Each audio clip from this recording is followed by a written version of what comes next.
Good evening, Madam Mayor. Yes, good evening. Welcome, everyone. I am just confirming the quorum, as this is a confirmation of quorum. Thank you.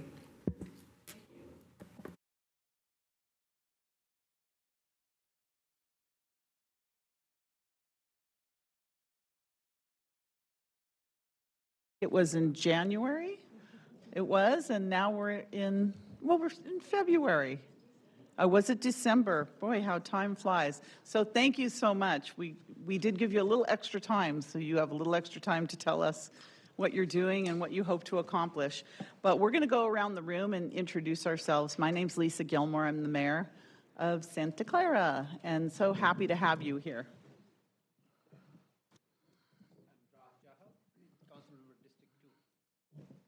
Kathy Watanabe, Councilmember District 1, and actually a former Library Board trustee. I'm Kevin Park. I'm council member representing District 4, part of the Central Park Library, the best district. Thank you. Yes, go ahead, Steve. Steve Ricosa, trustee. Debbie Triforos, trustee. Lee Brockman, trustee. Jonathan Evans, trustee and the current chair. Jan Hintermeister, I'm the vice chair. Sammy James, management analyst at the library. Mila Rianto, assistant city librarian. Patty Wong, city librarian. Hi, good evening. Glenn Googans, city attorney. Good evening, Javon Grogan, city manager. Anthony Becker, vice mayor, council member, District 6. Karen Hardy, District 3, council member. Suds Jane, District 5. Thank you again for joining us. We don't have a whole lot of time. We have about an hour tonight, and it's never going to be enough. But we're hoping that you will give us an idea of what you're working on, what you've accomplished, what you hope to collaborate with us on, and what we can look forward to in our libraries. So, Jonathan, you're the chair, if you'd like to start. Yep, thank you. Do we have some slides? I want to make sure your mic's on. Yeah. Is this working? There we go. Very good. Okay, so let me make sure the slides are working. Okay, so yeah, thank you for inviting us, Mayor and Council. I'm glad that the Library Board is able to be here and have this to dinner. I'm going to go through some slides. We have like a list of some accomplishments, but I want to make sure this is an open dialogue. So I assume you'll be asking us questions, and that the members of the board will also fill in when some of the areas that they've been focused in. Quick overview. We already met everybody, but this is the Board of Library Trustees. I'm the chair, Jonathan Evans, and we've met everybody earlier. So I want to talk a little bit about some of our initial early accomplishments. One thing that we've been doing is really educating the board on how the library fits into the wider system, but also the city, but also then how we can advocate for more library services. So one thing that we did is the board's been really concerned about how we fit into the general plan. So we did have some discussion with the Community Development Department about the general plan and when the next update's coming. One thing we wanted to make sure that happens is that when we get to that point where we're updating the general plan, because it's kind of coming due soon, I think, is our understanding, to make sure the library services and needs are factored into that. As the population grows, we also want to understand and make sure that the library is part of that, so that as there's population has effect on library services, making sure that we have that incorporated in there. There's also a strategic plan. A little slide later on that we'll follow up about. But tied maybe into the more general development is that there's also a facilities master plan we've been looking at, and we want to make sure that we get that through and are able to do it, because that helps guide once you know what the population growth is, and the fact the facilities plan really tells you what facilities you need to meet those demands. And another example, something we worked on is like for the Patrick Henry Service specific plan, library did get really involved in advocating for the library space there, whether or not that gets built. But it's certainly something that we're certainly really excited about. In the last year, we've had a few other areas that we've really focused on. We had a fine-free policy that we put in to address equity. That's a very common challenge, is that people are affected by fines, and by removing those, it opens up the library to inclusion from more uses. There's been some advocacy around support for the mission plans library and, how do we make some of the funding deficits that showed up in that original renovation. Another new thing that's coming is that, we use the library facilities for COVID testing sites over COVID, and they're also now being used as voting centers. So like all your libraries, I invite people to bring your ballot down to the library because there's now drop-offs available at all the city libraries. And I believe we also have in-person voting, as I recall, available at the libraries as well. We've been looking at like alternate funding resources for the library as staff to look into that as to how do we help fund some of the needs of the library without having to necessarily be as reliant on the general fund. And we'll talk about that a little bit more later. But the library was really impacted during COVID with how some of the staffing was affected. We ended up getting rid of or having to lay off a bunch of the as-needed staff, and that really had an impact on things like hours. And we'll get back to that later in the presentation. We worked to interview our wonderful new city librarian. We're actively involved in that, and I think that was something we're really happy with, and the person we have. Let's see. Yeah, and then as I mentioned, there was also some changes in the community room policies around making community rooms more available to a wider set of people. I know the fees were really high before, and we really appreciate the change there to reduce fees for nonprofits and citizen groups so that they were more able to make use of the systems we have.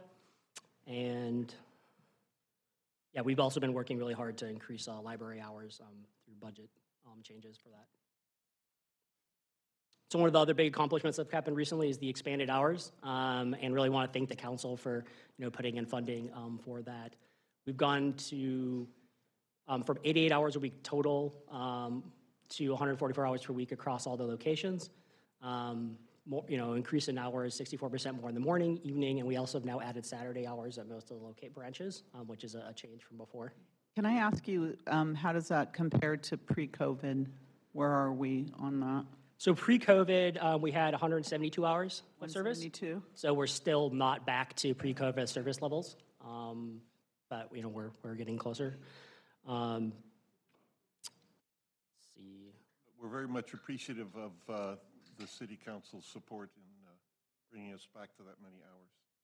Yeah, and I know one way that the staff was able to help achieve this with less funding is that they've been really cross-training staff a lot more, so staff can now fit into where there's openings within the library system. So if there's an opening at they need to fill somebody in at Mission, someday you could come from Central to help work at Mission and vice versa. There's a little bit more trading in space. But to really get back to those full hours, we'll need more funding to get there. So some of our future goals, we're currently working through a strategic plan. I think this was it might be the first of the library, or we at least haven't had one in quite some time.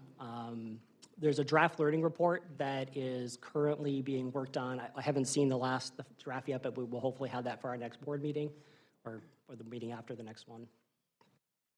Really what the strategic plan doing is it shapes what services we, the board, or not the board, but the library is going to be offering to the citizens. So this was reaching out and finding out who uses the library, what needs do they have, various focus groups and community engagement. And then we actually had a lot of really good responses. I recall we had, 1,533 responses, which is one of the better sets of responses, I think, for one of these kind of surveys. Probably one of the best surveys in the entire city. In the entire city, yeah. So we're really glad we were able to go and reach a lot of the community and really hear from them what they want. There will be a upcoming session once we look at the draft for the city council to see and hear about the strategic plan. So we're really looking forward to that in front of the city council. I think it's coming up in May, currently scheduled, and I think it's scheduled as a general business item now. So hopefully we'll have a really good dialogue and discussion, and that'll help inform, once again, more what the community is expecting to get out of the library. And as I mentioned earlier, there's also that facilities master plan that really ties back into the general plan, and that helps you understand and create that nexus of services so you can understand how the library is affected by planning and the population growth, and that can also then apply back into some of the alternate funding sources, because if you understand the nexus of how development is affecting library sources, then it lets you have fees or whatever necessary to, whether funding sources seem appropriate to address those, that growth. And we've been working on the facility master plan. I believe that still needs to go as another budget item since we did not fit it in pre-COVID or during the COVID. Yeah,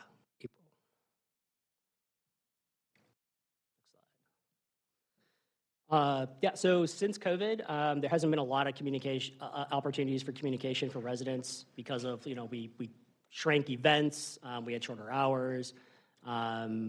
One challenge has also been like, we've had a work plan we've been trying to get confirmed up to the board, from the board to the city council, and that's been kind of a challenge. I'm not sure you've seen a work plan from us, and that's not for lack of us putting one together. So that process has been a little bit of frustration for the board, and we'd really like to get maybe clearer direction on how that's going to work in the future. So can we stay better informed for you, the city council, as to what we think is important for the library? I mean, this is great that we have this dinner, but we want to make sure we're staying engaged and get feedback from you, throughout the year. One thing that we're also really looking at is we know we have a couple openings coming, and really how to, getting the word out is something we're planning that we want to do to have people know maybe this is a good opportunity, but we have a couple openings coming for the Board of Library Trustees, and we really welcome, new people to come in as we have those openings. And so, yeah, just letting people know that's something, if you're interested in libraries and you want to know more about it, please look at that, and I believe that. Two or? I thought There's two, yeah.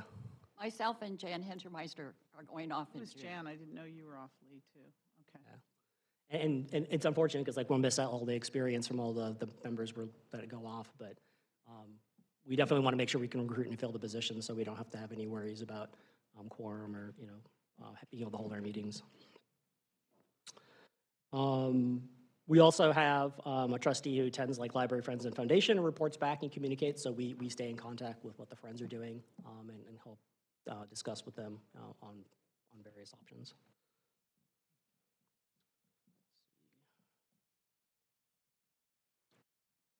One of our other big goals was to help develop the board. One of the goals there is really, there's a lot of us when we first joined, we weren't sure exactly all the details of what does a trustee do. You go to a few board meetings, you kind of get a sense for maybe what the process is, but what are all the responsibilities?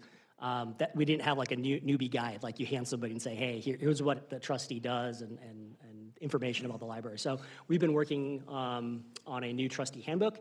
That's in progress. There's a lot of data in there that we've been putting together to help inform people who start, here's what you need to know for your first day on the board, but also, if you're a candidate and you're interested in, we want to be able to have that on the city website so, new people who are interested also can understand what is it we do as a board. And that way we can help, goes back to promoting, awareness of these, vacancies and stuff we have.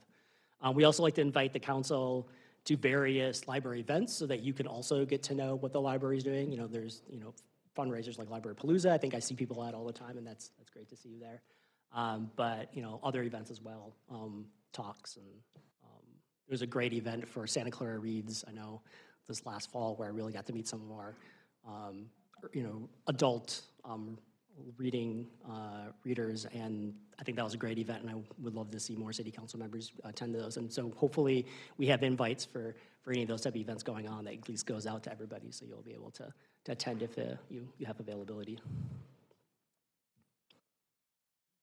Let's see, what else? So as I mentioned earlier, one of our major goals is expanding hours. As mentioned before, we don't currently, we're not back to pre-COVID hours. It looks like as we look at where we're headed, there's been discussion about how we get back to Sundays, but also expanded programming. I know one way that we got some of the hours back is we've had a cut to our funds for the collection. So instead of spending money on new books and services, we're instead making sure we have staffing so that the library's open. I guess the library's not really useful if you can't check things out. So that's probably one of our first priorities. But if we don't have materials, we really want to make sure that budget doesn't suffer so that we have the latest and greatest materials for everybody. There's a $250,000, I recall, materials budget reduction, and our collection I think is 70 children's right now. So And to give you an example of like the increase in hours, we really had, went from 88 to 144. That was equivalent of, I think it was like 42 and a half full-time employees and 36 as needed to get back to the previous staffing. So that's something to just keep in mind that, you know, that's really how we keep the access, is making sure we have the staff and the funding for it. Can I have a question? Was the funding for the new employees to increase the hours, was that taken from the money that was supposed to be used for collections?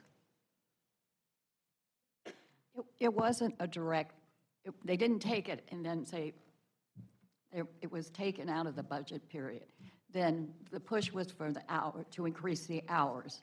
So the staff used their flexibility and took 70% of the children's collection, which our library is 70% children's. Right. So the $250,000, I say, came out of children's, but that's not true. I'm being a little melodramatic. But they did. It was put in use one that- column to they the other used that- column? They used that money, yeah, to increase the hours. And I'll tell you, they were amazing. Our staff is, I cannot believe what they've done. They have taken, what was 70 as-needed hours and turned it in and repopulated that by 33. So they have taken as-needed staff and worked it into opening up, as you can see now.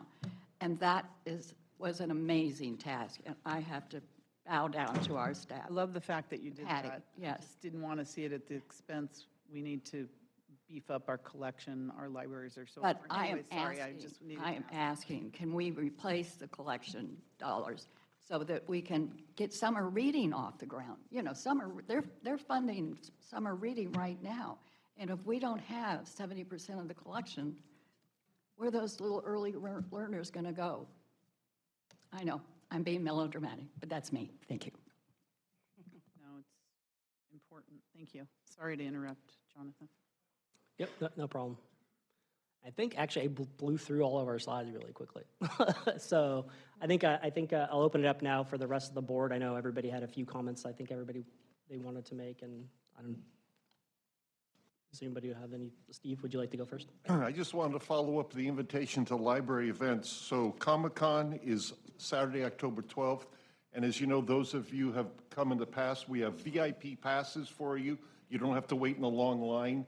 Because, you know, we're last one, it's every other year, so it's every even year. So we had like 8,000 people descended upon Santa Clara.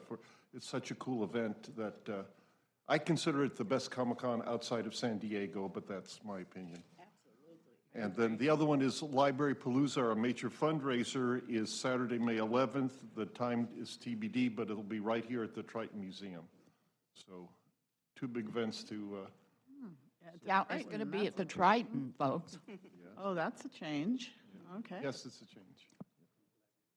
Changing it up. Thank you. Again, Comic-Con, October 12th, Saturday, and Library Palooza, May 11th. Okay, well, Steve kind of stole my thunder, but I'm going to go anyway. We got that mixed up. I think we're kind of like one of the best kept secrets in Santa Clara. Nobody really knows what we do.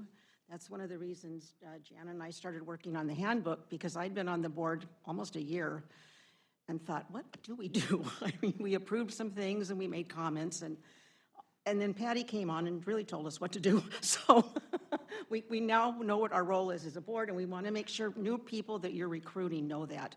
We don't want them to come in and think that they have the ability to change things in the library, to decide what books get purchased, to decide who gets hired, because that's not our role. And we've had a couple of instances where people actually thought, you know, that's what they were going to do on the board. So we want to make sure they know what our role is. And I think one of the reasons we don't get a lot of press, which is fine, and you know, in this city, there's not a lot of press. There's not really a lot of ways we can get the word out, besides Facebook, and maybe the city website if we're going to do something. But it would really be nice if you guys could come to some things. And I'm not just talking about Palooza and Comic-Con, come to some story times at the library, read books to the kids, show up, take pictures for your campaigns or whatever, we don't care, just be there. And it shows the citizens that you think the library is important. And if you guys think the library is important, then maybe people will be more interested in the library and we can recruit some good people. Because we are going to have, 2 openings. And it's scary.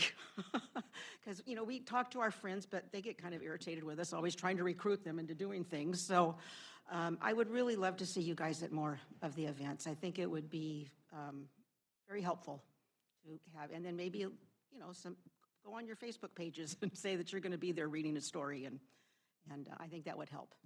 Thank you. I would like to invite people, if you're curious, come to a meeting. We meet the first Monday, I have to stop and go, the first Monday of the month at the library now. And please come, ask us questions, and we'd be glad to give you the handbook. We'll also tell us some of the goals, some of the things like Mission Branch Library. Whoa, how did we fix that? Well, we did. So I'm just saying, yeah, be curious, come. We need more people. I've accosted people at events going, wouldn't you like to be on our line? They were going, oh, is that lady bothering me again?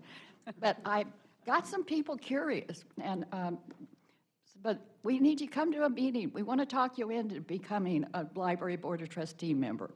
Speaking of which, I did want to mention that this year we're actually going to hold a couple meetings at every branch. So even if you don't want to come down to the main branch, we're going to have, I think it was 2 meetings at Northside and 2 meetings at Mission. And so where they are should be published on the city calendar. I believe we've already got that lined up. And so I invite people if you maybe don't want to come to our primary meeting, just come to one of these meetings when it's at your local branch library. You don't have to go as far, so come check us out. I just wanted to mention a couple things. We had a slide on board development, but when I think of board development, I think of something that wasn't necessarily on our slide, and that is training abilities. We have a California Library Association. I've been to 2 of their conferences, and it's really great to just rub shoulders with the library community, and they are so appreciative when they find out you were a board member, because they just do. You have to be there. They're really, I see tears in their eyes when they find board members kind of taking the time to come to these conferences. And, while the funding for that may not be as important as our, children's collection and other things, I think it's really important to invest in our board members too, in terms of training.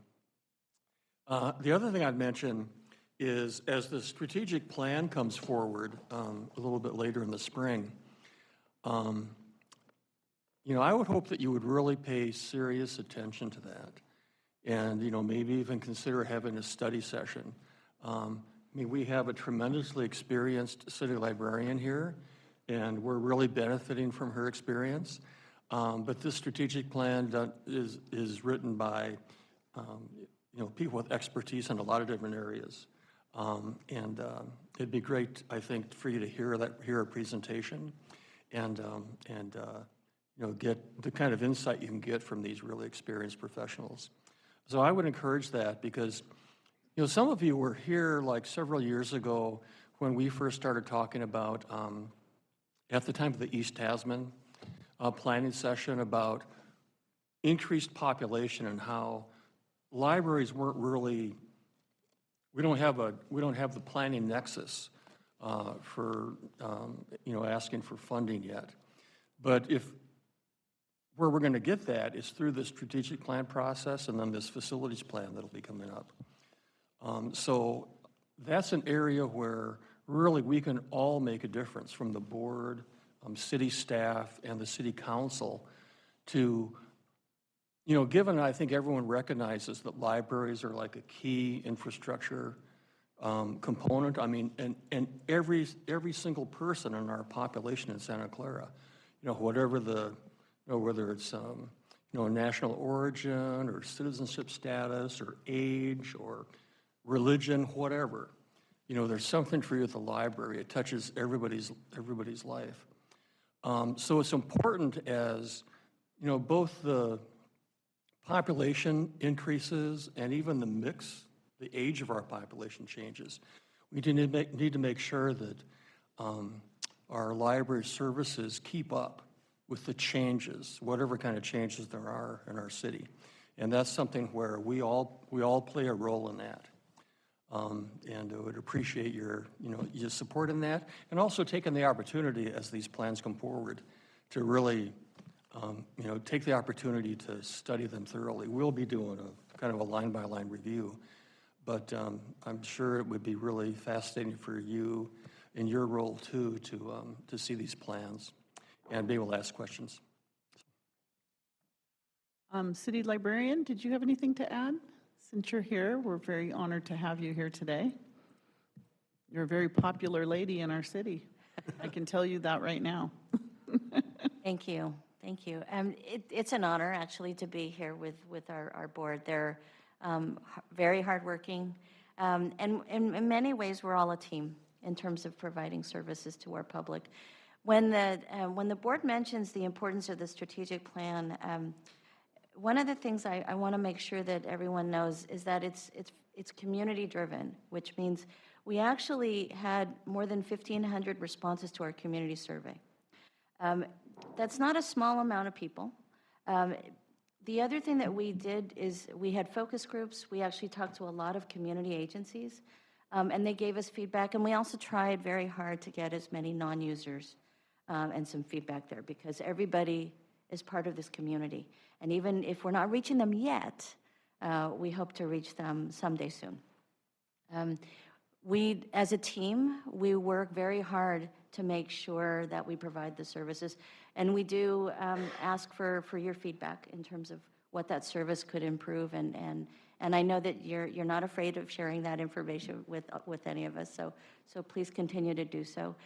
We are here to make sure that we have the best library possible for all of our residents, no matter where they come from, no matter what language they speak, virtually and in person. So we also have a lot of resources that are available online. And so wherever you are, however you want to, there's no wrong door. So I just wanted to kind of leave you with that. And I also work with an incredible staff. They, both the staff at the leadership level as well as the staff in our doors. We did go from 42.75 FTE and 80 as needed, actually 46.75 FTE and 80 as needed. We lost a few staff along the way, but we're rebuilding. And with your support and I think the community's strong interest, we'll make a stronger library all the time. So thank you. Thank you. So I'm going to ask I'll start, but ask our council members if they want to make comments or have questions for your as well. I know we don't have a whole lot of time, so I'll go fast. Library hours are important. I'd like to get back to the pre-pandemic levels. So I'm going to ask at our budget time, what is it going to cost us to do that? And also make sure that we supplement our collection so that we can run those very popular and much needed programs, summer reading and that in the schools with the school district. So that's important to get back to where we were, but not at the expense of our collections. And I know that, we've given you something and you made the most out of what you had. So thank you very much. Our libraries are so popular. It's so amazing, people out there that use that. One of the things is we're building all this new housing, thousands of new units. But our basic services have not caught up with what is happening out there. And it's libraries, parks, it's everything associated, public safety, everything associated with it. And it seems like sometimes maybe libraries might fall down the list of things. It's like nice to have, but it's actually quite necessary. So I think that as we get all of these units online and all this huge population that's coming in, they're going to demand their library services. And I know on the north side with a lot of the development out there, I'm quite often at the North Side Library for events and other things, and it's packed. People have to wait. There's, they're in lines. They can't get in for reading hours and other things. It's just going to get more packed and more impacted from that. So the population growth, they'll say they'll give us space, but we have to staff it and maintain it and have the money to do that. So it's nice if you have space in a building, but we need a revenue source to do that. So that we have to get more creative. There was supposed to be pop-up events at the Mission Library. Many people still don't even know that exists. And sometimes I have to say, this is where it is. We were supposed to do some pop-up events, especially with Santa Clara University. Has that happened? Not at all. Okay. Maybe we have to relook at that again, especially as we get towards the summertime. Does your board have any training? Do you go to conventions? I remember Jan was talking about, I remember we had a library convention here at one point. That's the last one I went to. But I would like to make sure that you, like our other commissions, have a training budget for training. So you can attend these events, and there's nothing better than collaborating with your like kind of board members in other municipalities, because you learn new things, and that's really important. The trustee guide, especially before Lee and Jan leave, there's a lot of institutional knowledge to have, because I see that all the time where new trustees or new commission members come in and they don't know what to do. So having that is so important. So take advantage of these two, because they've been so fantastic. Long-term refresh. Okay, board training potential. Oh, we are going. Please be involved. We're going to be talking about potential revenue generating, maybe a bond measure or something coming up in November. Libraries are always, I'll call it one of those sexy items that we need to put on the ballot to attract people. It is one that compared to sewer pipes and other things that we need. So make sure you're involved and the commission's involved in our discussions on that. And I do try to go to as many events as possible. I go to many story times and others, especially when our public safety is reading, out, especially on the north side and at the Central Library. I haven't been too much at the Mission Library. But I try to support, because what you do is amazing, and you do it so quietly and humbly. But let's improve our communications to get it out there, to make sure that people know about these wonderful resources we have, so that they'll get involved, maybe invest, help, and support. So thank you very much. I guess we can go this way, that way. Kevin, you want to start? We can go this way. Don't know if other people have time afterwards. But I do want to say that we use the library quite a bit. I've got a daughter who's in grade school, and I think that I've visited Patty many times, had lots of discussions, and my daughter and I go to a lot of events. We go into the Comic-Cons. We participate in everything that's there. We go there after school to get to do homework, actually just to play around and not do homework. I really appreciate that. I wish the library hours were a little bit longer. There are lots of reasons for this. We've often had discussions with residents where we said, oh, the library would be a perfect place to meet, but they're not open at that time. So, I mean, I know a lot of places, we've actually gone to Campbell for some events because they have places that are open. I think San Jose is really interesting. They've got a Parks, Recreation, and Neighborhoods commission or department. And it's interesting because they add neighborhoods in there. And they provide spaces not just for residents, but also for groups. And I don't know that this is the library's place to do that, but it seems like there is, libraries are central places for people to meet, and it would be really nice if we had programs like that. I want to get back to the regular library hours. I feel that people who don't use the library, that don't go to the library, don't know enough. Lots of times we have, when we're going to the book fairs and buying books for my daughter, oftentimes I say, oh, I found it at the library. We don't have to get that one. It's a very, very good resource. I had a number of other questions, but I have to, usually I go through, I take a lot of notes, and then I have to collate them. So that's why I usually don't go first. I usually go last because I take a lot of notes. Right. I am concerned about how the library scales with the population. I think that once the library is seen as not a resource, people find other things to do, and then the library is kind of locked out as being a resource for those people because now they have another resource to go to, and that's what they're used to. I think that getting children, especially when they're younger, to have an idea of this is where you can go, this is where you can do homework. Having volunteers, I know that there are a lot in the Korean community, there are a lot of Korean volunteers where they will teach you, they will help you with homework, and maybe having some of those volunteers at the library will solidify the library as a place for children, young children to come to, or children of all ages to come to for help. I think that would be a good thing. I'd love to work with you for something like that. I've talked to Patty about, she donated origami paper for the Triton Art event, Art and Craft Fair, and it would be really nice to have things like that also at the library so people know that the museum is not the only place where you can do arts and crafts, but I don't think that's the case. I love the library booths at the, whenever we have events at the park and things, art and wine, because there's always crafts.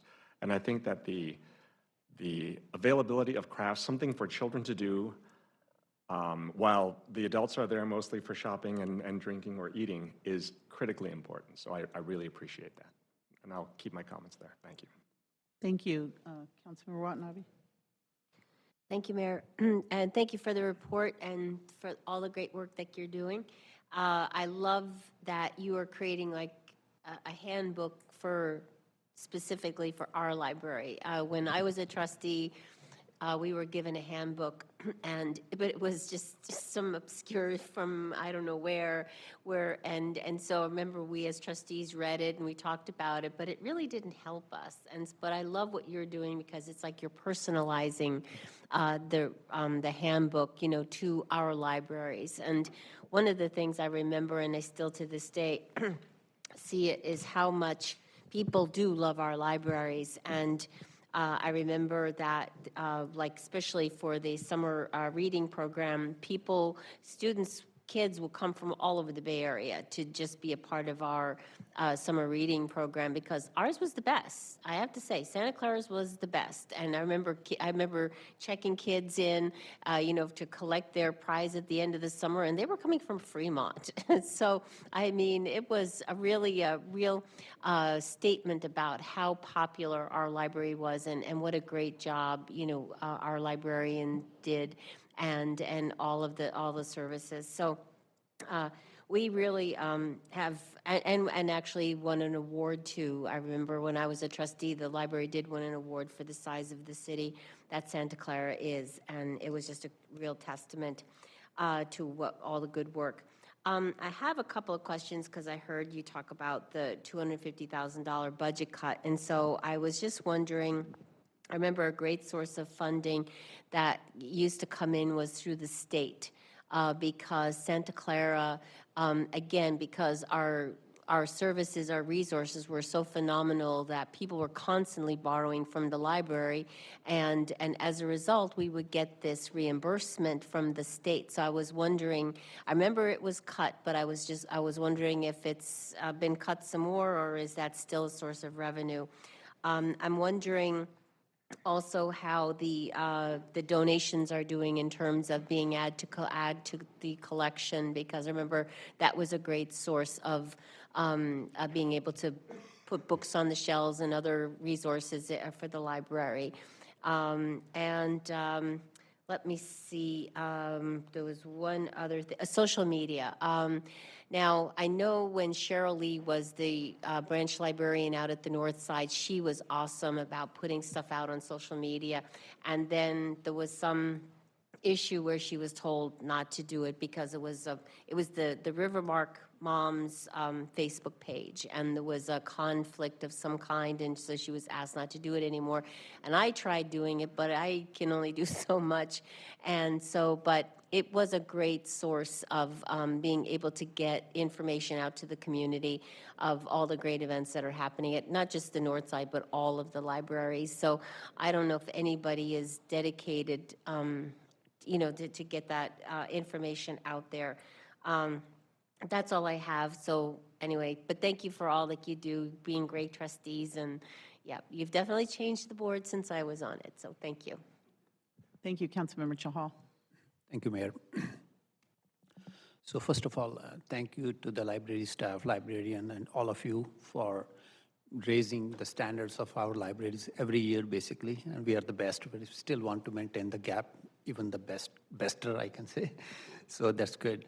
As a former Library Foundation board member, I really love libraries and father of two sons who have been very active in the library. So I know how important it is, part of the libraries in the life of a young kids as well as the adults both, basically. And since more than 10, 15 years back, libraries have evolved now. They're not only the books we go there, no.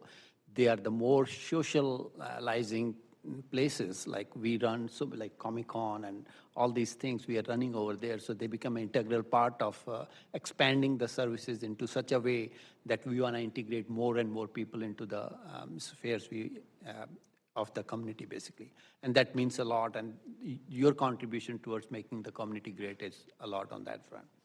So I think we did not touch the Books Mobile.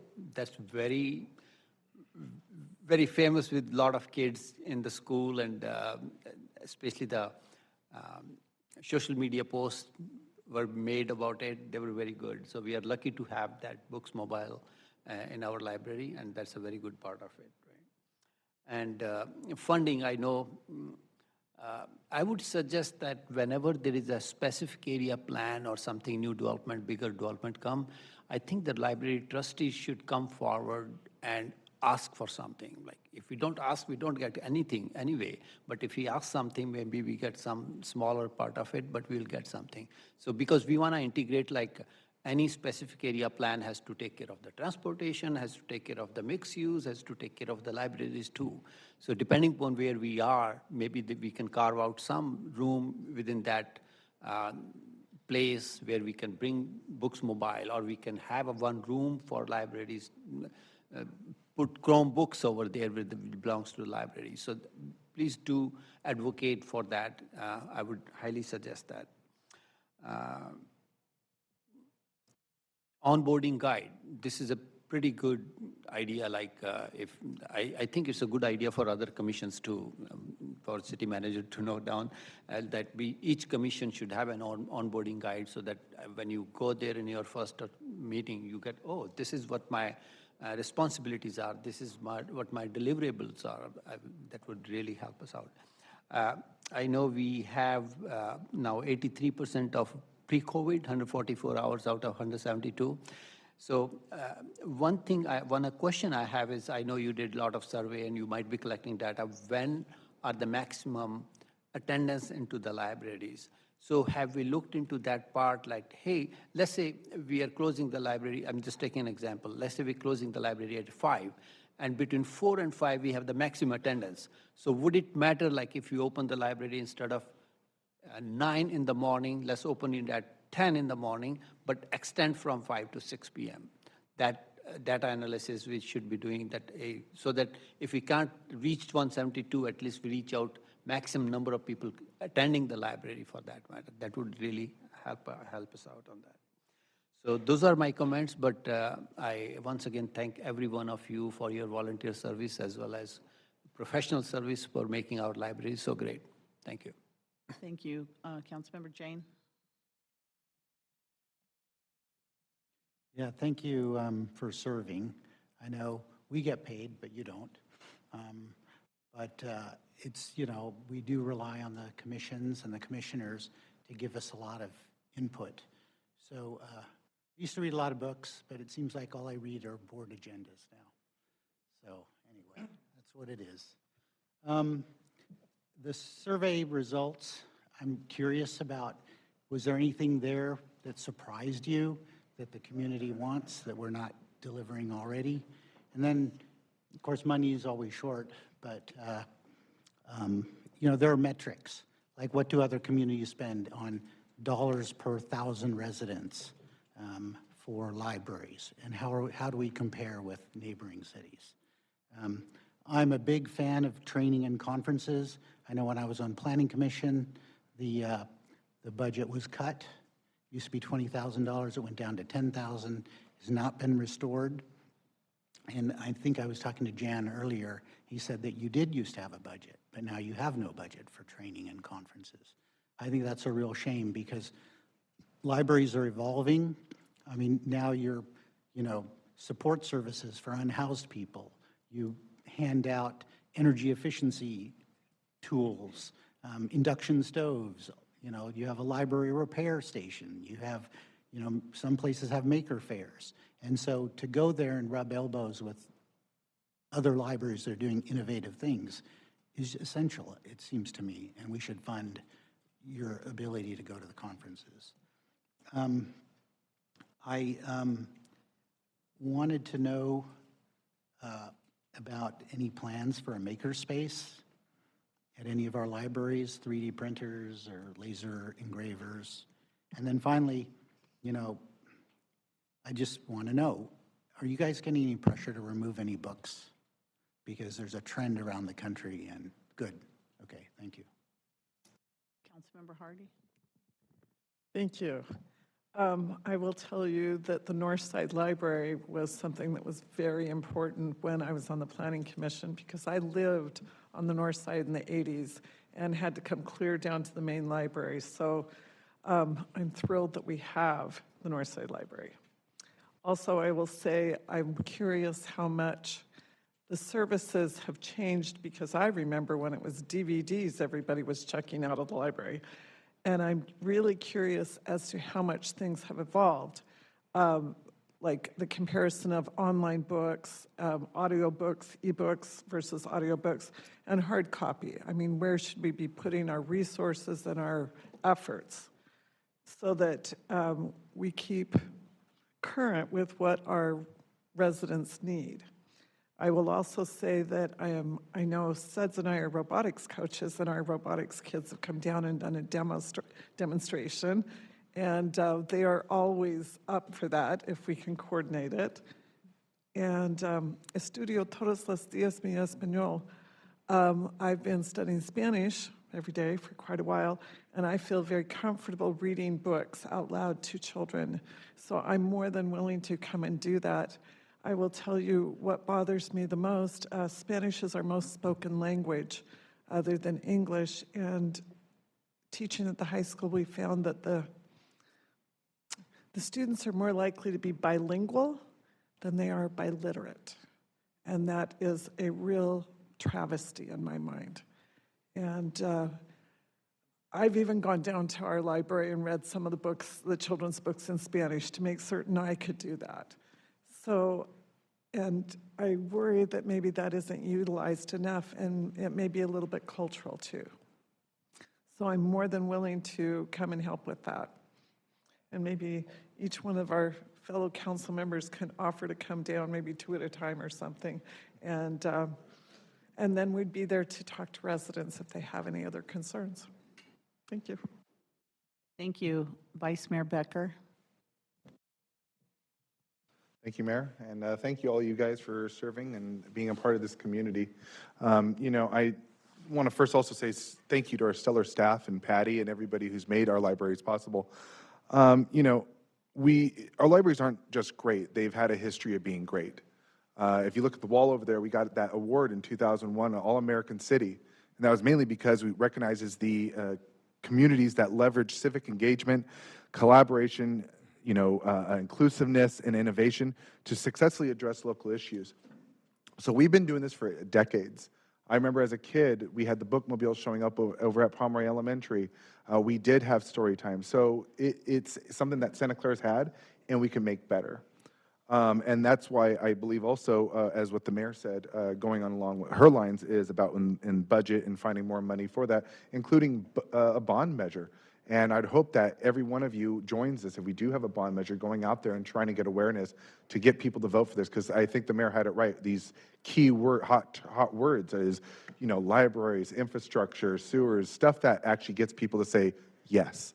And then going back to, I know that I experienced it a lot when I was younger, which is when you didn't have access to broadband internet in the past, you used to have to go to the library to go look for a job.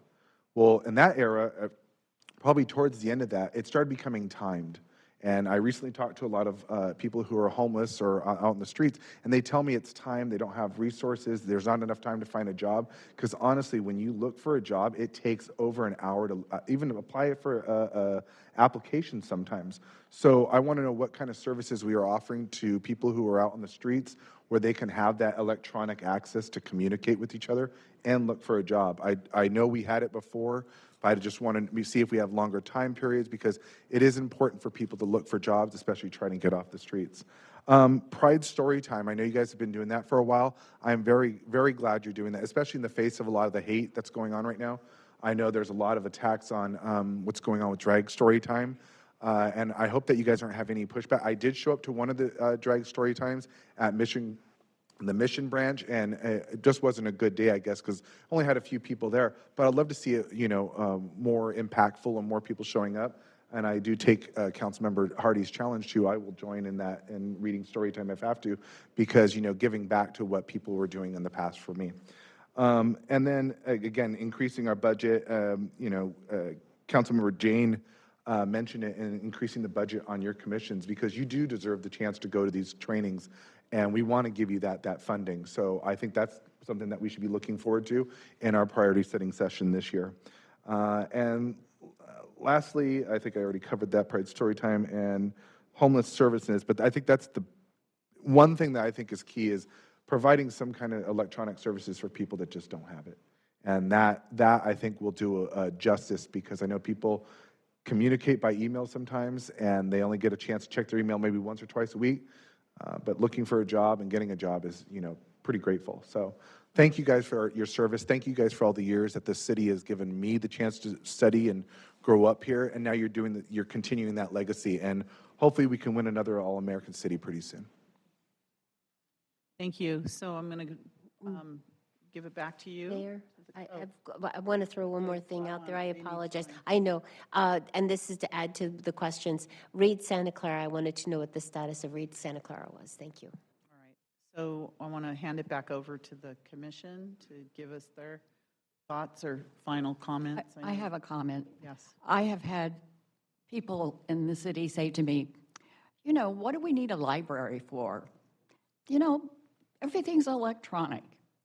Well, I say to them, that 70% of our collection is for young children, and early reading is a big goal or a big bonus for most towns or cities dedicate their libraries to children, because it is the beginning. And the colleges and those things will all have legal libraries and things like that, but they won't have like Santa Clara, the university. You know what happened with the university? They don't have a children's department. So our negotiations with them kind of fell apart early on when I came on the board, with reaching out to them, but them going, oh, we don't have a children's department. And they have a very small fiction, because it's a university. Aren't they open to the public, though? It is open to the public, but it was just that we couldn't find a need that they needed to help with, because they were more looking for us to help them than them to help us. I think one of my concerns is the middle population. We get the kids. Is your microphone working, Debbie? Is that okay? Yeah, better. We get the children, and we get the adults and seniors. A lot of seniors use the library, but that teenage group, through the Google phone, they don't have the need to come to the library. They all have computers. They probably read on their computers or they're playing games. So I've always been concerned, how do we do something at the library to get them to come and use some of the services or promote some of the services? Have events there, I don't know, teen clubs or something, but somehow get them to come to our libraries, because I think we kind of lose them after they get to a certain age. That's just a concern. You might want to have a joint meeting with the Youth Commission, too, and talk about that, because a lot of them are in that age group as well. Just a thought. I can remember that a few years ago, I got here on a Friday night, and there were these teenagers and they were in their pajamas, and they had a sleepover here. So it was sort of like the aquarium does, you know, but without the aquarium lights and stuff. But I was, I mean, I saw that they were really working hard to get to them, but they said, yeah, we'll get the kids that come to the library all the time, and they'll be the ones that come. And the rest of them will be going something else on a Friday night.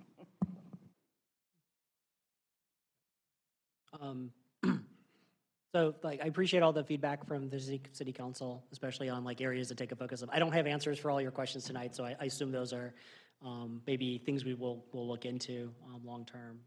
I appreciate the comments about training. I know I did have the opportunity to go to one training event a couple years ago, and I thought was really helpful. It was about how serving, it was called Serving with a Purpose, but it talked a lot about board involvement, and it was actually an area where a lot of library board members and from both trustees and like foundations got together, and I really did learn a lot about what is it, the difference between like a trustee and a board and a foundation's a friend member, and took some of that stuff back to how do you recruit new people and all that. So I appreciate that. I would love to go again to something like that, but I know our budget's been cut, so appreciate the comments around that from the council. As for the other items, I probably have to, well, I said we'll have to go and do some research and get back to you. I do have some of the numbers, but we'll talk another time because I think we're tight for time. A lot of it is food for thought between the two of us. One thing I thought of is that communication is so important, and you talked about your events. Maybe you come to our council meeting quarterly to give us an update of what's coming up so that we can hit the general public. I know the Cultural Commission does that, and I think it's important that everybody knows, you know, the positive, good things that are going on, especially in our libraries, and we can just do a quick report at the beginning of a meeting and get that scheduled. So think about that. I think we'd love to do that, being able to have that opportunity to let everybody know what we're doing. Yeah. Okay. All right. Is there anything else? Because we have a closed session and a council meeting that we have to get to. Thank you so much for joining us. Thank you, City Librarian, for joining us as well this evening. Thank you all for everything that you do for our community. It's very much appreciated. Even if we're not thanking you all the time, we're always thinking about all the good things you do, so thank you very much. We're going to adjourn now to closed session.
Attorney. So, Madam Mayor, I'd just like to confirm the quorum.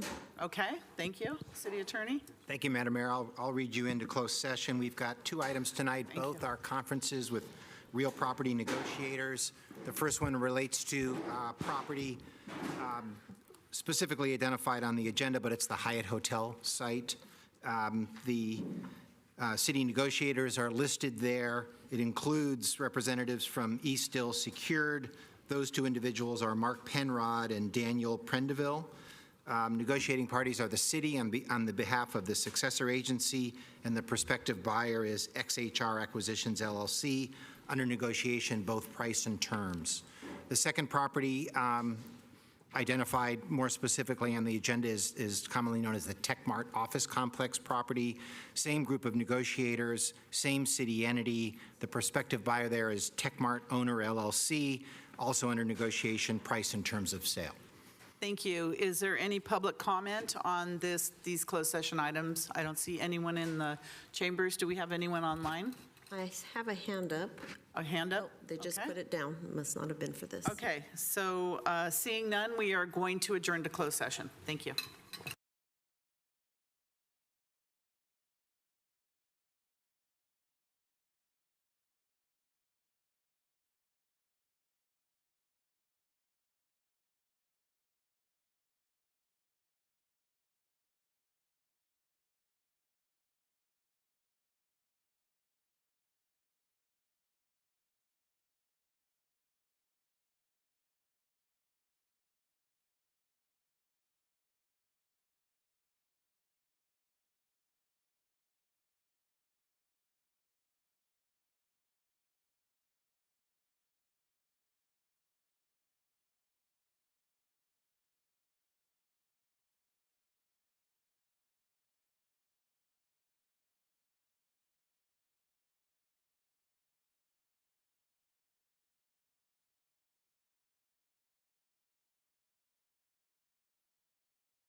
Good evening, everyone, and welcome to the Santa Clara City Council chambers and the City Council meeting. I'd like to call this meeting to order.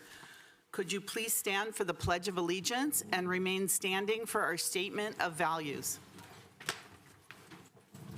I pledge allegiance to the flag of the United States of America, to the republic for which it stands, one nation, under God, indivisible, with liberty and justice for all.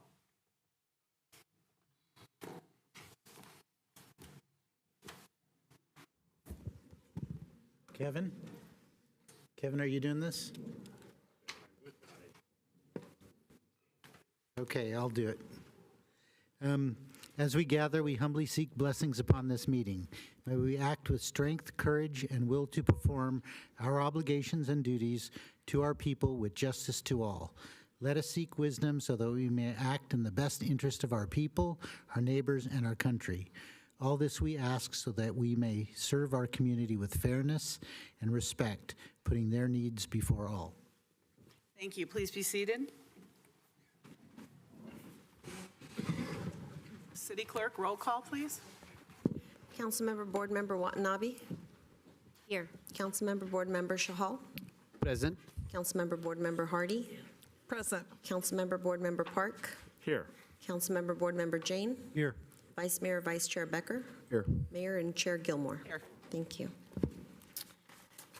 The AB 23 announcement. Members of Santa Clara Stadium Authority, Sports and Open Space Authority, and Housing Authority are entitled to receive $30 for each attended meeting.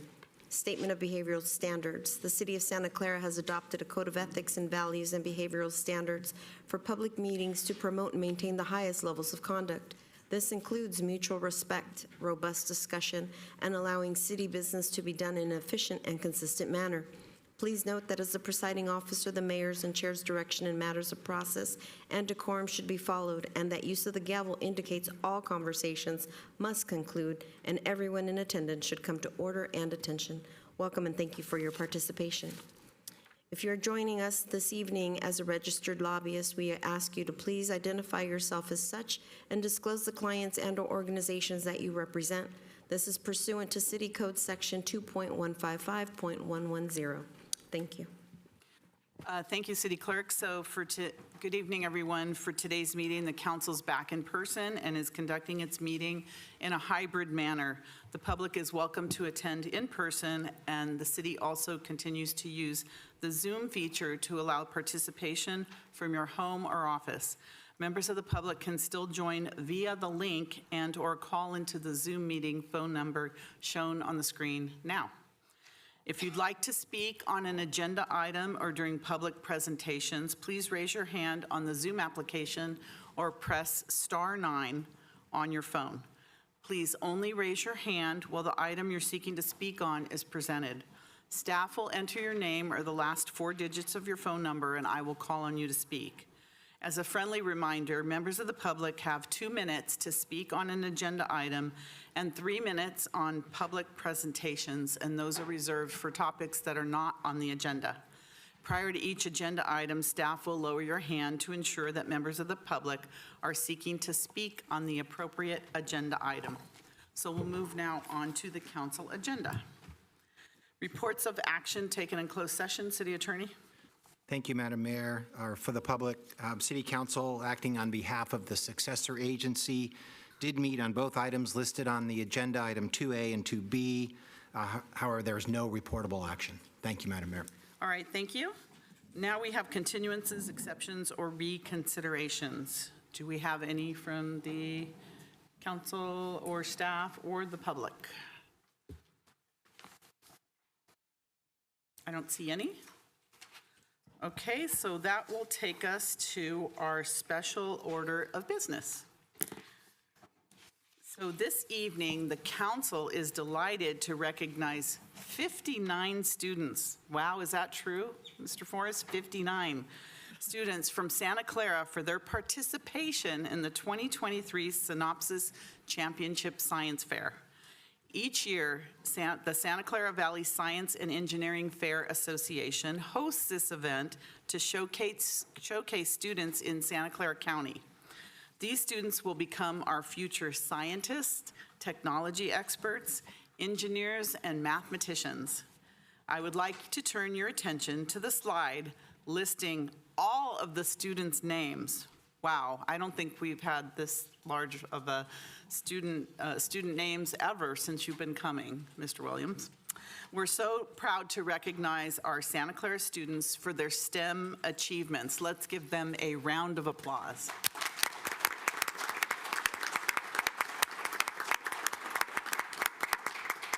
I would now like to invite the Honorable Forrest Williams up to the podium to speak on the students' accomplishments. Welcome. First of all, I'd like to thank the mayor and the council members for this consideration. It is one thing to have a project and have no one think about it or talk about it or even have it in a relationship to the future.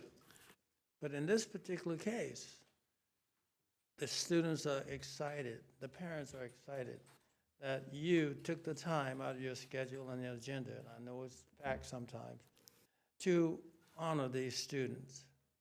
Our job at the Santa Clara Valley Science and Engineering Fair is to make everyone knowledgeable about engineering, to excite them so that they can understand the joys, sacrifices, the achievements, the heartaches, the suffering to achieve a goal in life.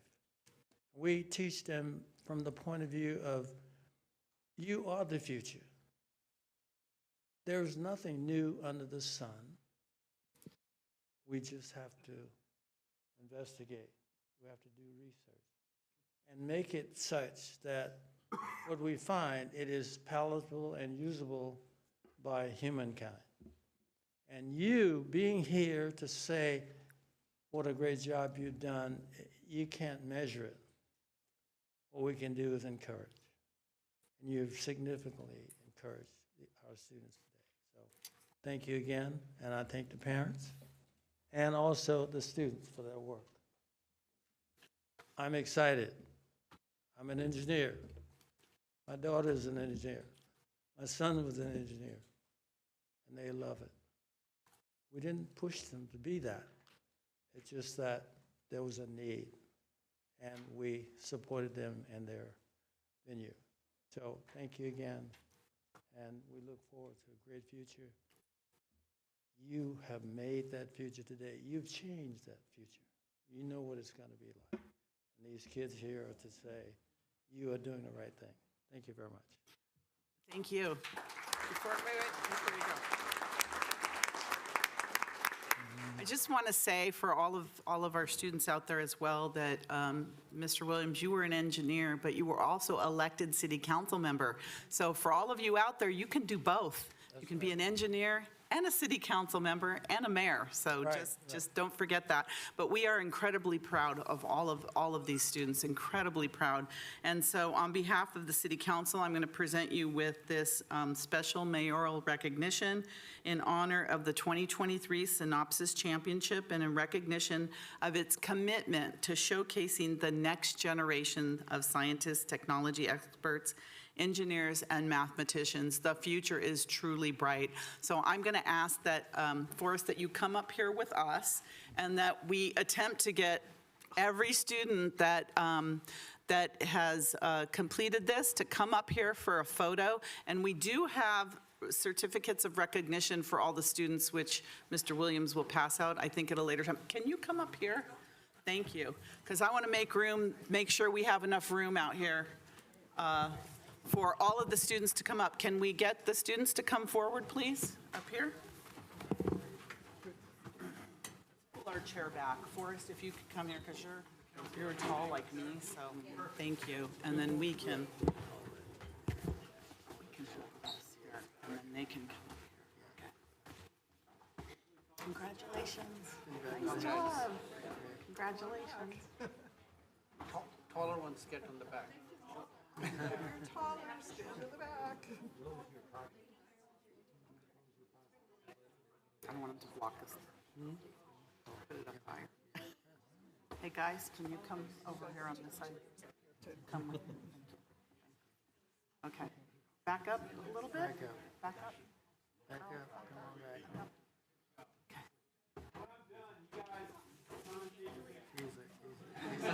He's our official photographer. He should go up. I wish he could go up a little bit.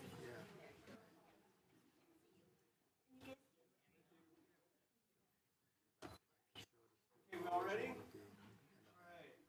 I know, it's true. Yeah, get on your tippy toe. My camera? And then hold on just a second, let me get a couple of these, please.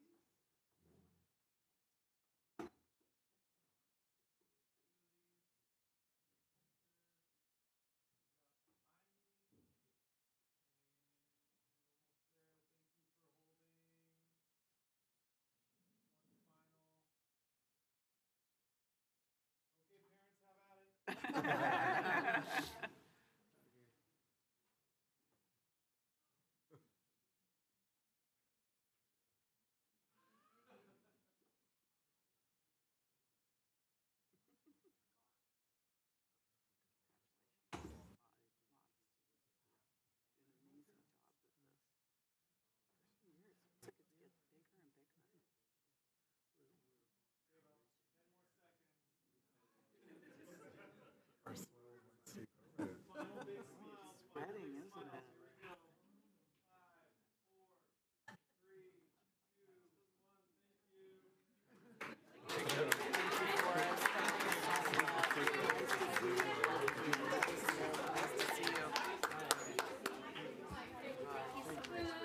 Every year. All right, thank you. I love it. I love it.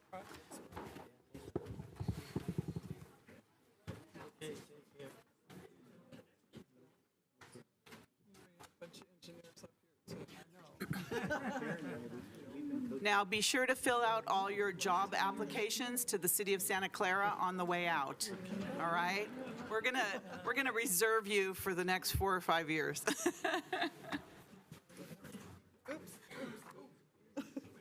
Sorry. Put that back in there. Councilmember Chahal? Thank you, Mayor. So, looking at all the young generation, I can securely say our future is secure. And maybe our next Bill Gates, Mark Zuckerberg, Marie Curie, it's among this room, basically. So I appreciate all the efforts done by the kids, students, and of course their parents, because it's a contribution of their parents also which make these things happen. And of course, your guides like Mr. Forrest Williams, who contribute towards all these, making it happen, basically. So thank you very much. I appreciate all your efforts. Thank you. That's a great idea, Councilmember Chahal. Let's give the parents a good round of applause. The support systems, yes, for all the support systems for all of these students, because that's so important. And I would add to what the mayor said earlier, you can be council members or politicians too. Here are 1, 2, 3, 4 engineers or science graduates sitting over here who are politicians too, basically. So you have multiple fields to dwell into in your future. Yeah, thank you.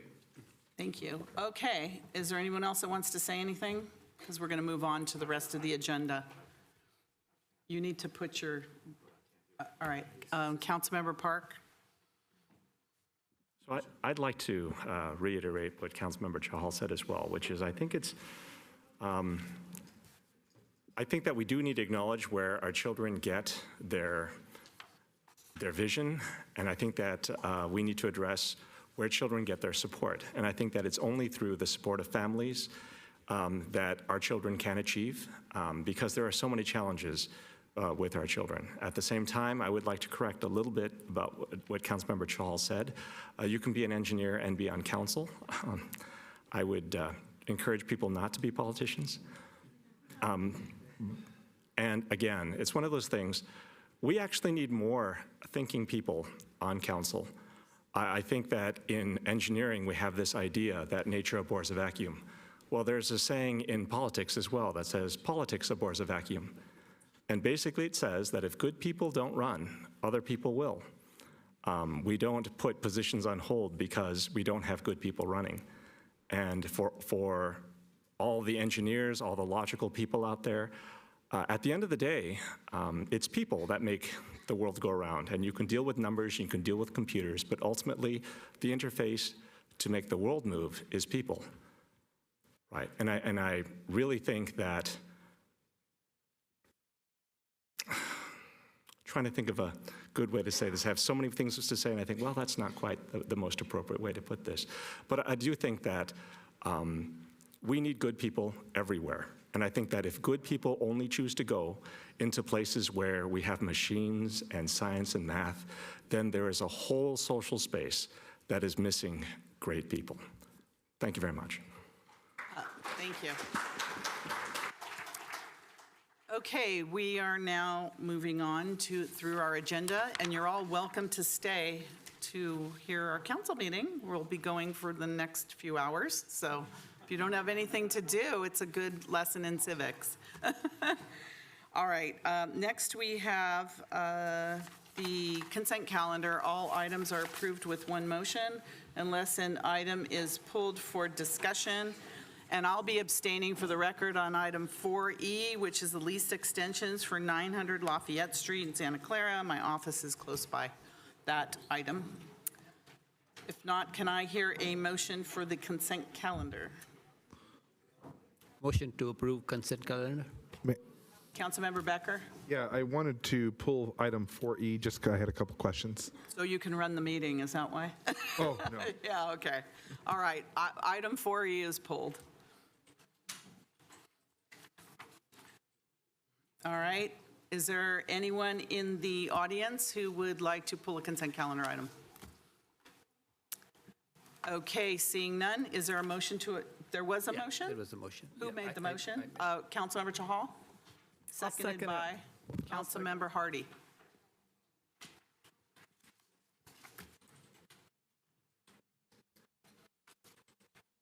When you're ready, City Clerk, please register your vote.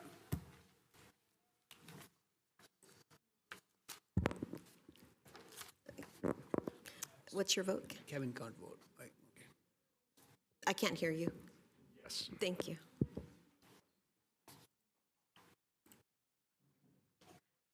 And that passes unanimously. Thank you. All right, next we have, oh, that also included the Stadium Authority Board consent calendar. I should have said that ahead of time. All right, next we have public presentations. Do we have public presentations? City Clerk? If not, I'll just start from here in the audience. You've entered some names. Kirk, go ahead, Kirk. So Kirk Vartan submitted a video. If we could have comms pull that up, please.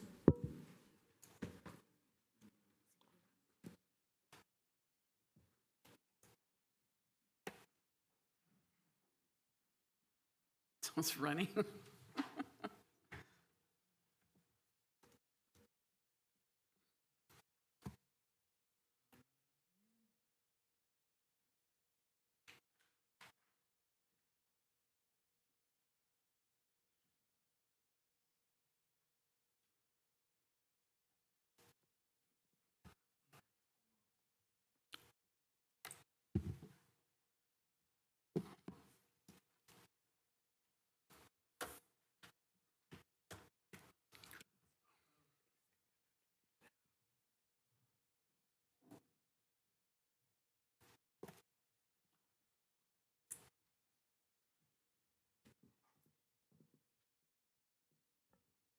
So there's no one to present it, but this is what Kirk Vartan submitted.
All right.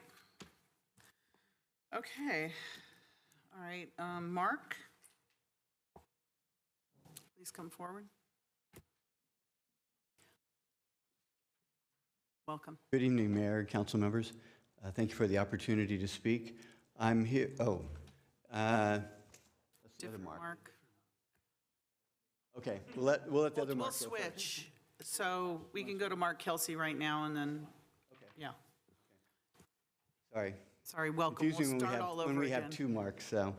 Yeah, the and we're name both. disappeared quickly, so, okay, thank you. Thank you. We're here to talk about the impact of the storm and power outage in our neighborhood in the Hillmar Park Court area. As you know, on the evening and night of February 4th and 5th, we had a significant storm and a significant power outage with Silicon Valley Power. That caused considerable damage in our neighborhood, Park Court, Hillmar, Camino, Alviso, Park Avenue. You may or may not know that we all have to cope with a high water table beneath our properties, and we have for many years coped with that with sump pumps in our basements. The power went out about 4 p.m. at our house.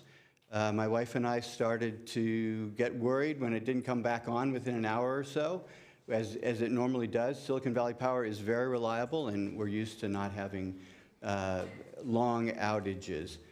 The outage went on, and as you might expect, our basement began to flood. We started to try to manually get the water out, lifting it up out of the basement. Obviously, that didn't work very well. So about 10 o'clock at night, our neighbors had someone pump out their basement. They kindly came over and helped us as well. Our power didn't come on until 3 a.m. By that time, our basement had flooded. We lost our water heater, several $1,000s to replace that. That's the least of my concerns in many respects. My neighbors lost much more, thousands of dollars of damage to their properties. You know, we really are here to ask a couple of things, and one is SVP, we really would appreciate SVP to provide us better systems for backup. If we can now expect long outages like this, we need to have backup systems in place. I only can imagine how difficult it was for those who depend on medical devices that depend on power. It was also it was impossible to obtain information from Silicon Valley Power during this time. There was no communication. I'd ask the council to do a couple of things. Hold a public hearing with Silicon Valley Power to get a report on the outage, what caused it, why did it take so long, what can SVP do to help customers who have critical needs during power outages. Certainly medical devices are at the top of the list, but those of us who had to prevent flooding in our neighborhoods certainly would appreciate the help. I do want to acknowledge that I received an email from City Manager Grogan, thank you, this evening with some of the information we requested. But I think it needs to be in the public for everyone to hear, and there's certainly a number of issues to address. Thank you. Yeah, that was a storm like no other. And I think City Manager, did you want to say something now? Or I know we're having an updated SVP. Oh, okay. All right. The other Mark. Sorry, Mark. I try to just use first names just for privacy purposes, but thank you. Welcome. Good evening. My name is Mark Hogue. I've been a proud resident of 763 Park Court for more than 35 years. I'm here before the council this evening to draw attention to our historic neighborhood that celebrates its 100th birthday this year. During the recent power outage on February 4th and 5th, ours and surrounding neighborhoods were subjected to a large measure of additional stress. The rising water table and robust rains put our flooding into basements in emergency situations. Virtually all our and adjacent neighbors on Hillmar, Camino, Park Avenue have installed sump pumps to manage the water. Unfortunately, when the power went out for an extended period of time, everyone was in full-on crisis mode, dealing with the rapidly rising water.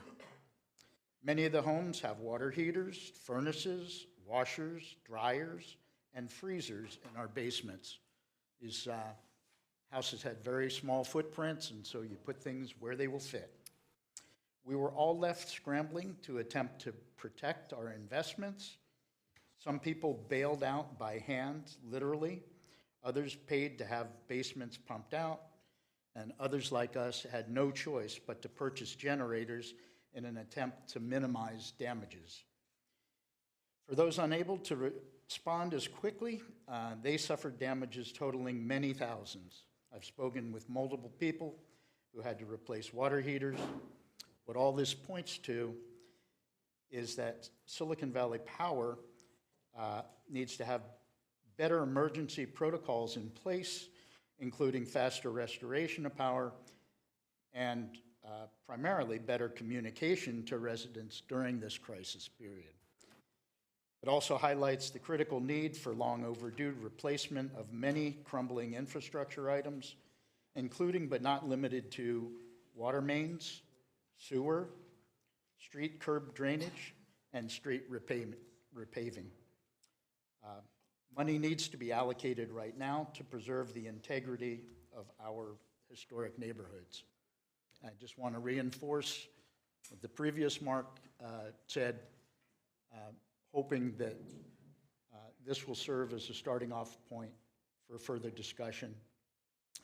We really need the Historic Landmarks Commission involved as well, and hope to have this be an agenda item for future action. Thanks. Thank you, Mark. Thank you. Howard? Welcome, Howard. Hello, I'm here to address you guys about this Measure B that some people really had to get on there because they want to get rid of the chief. May not work. I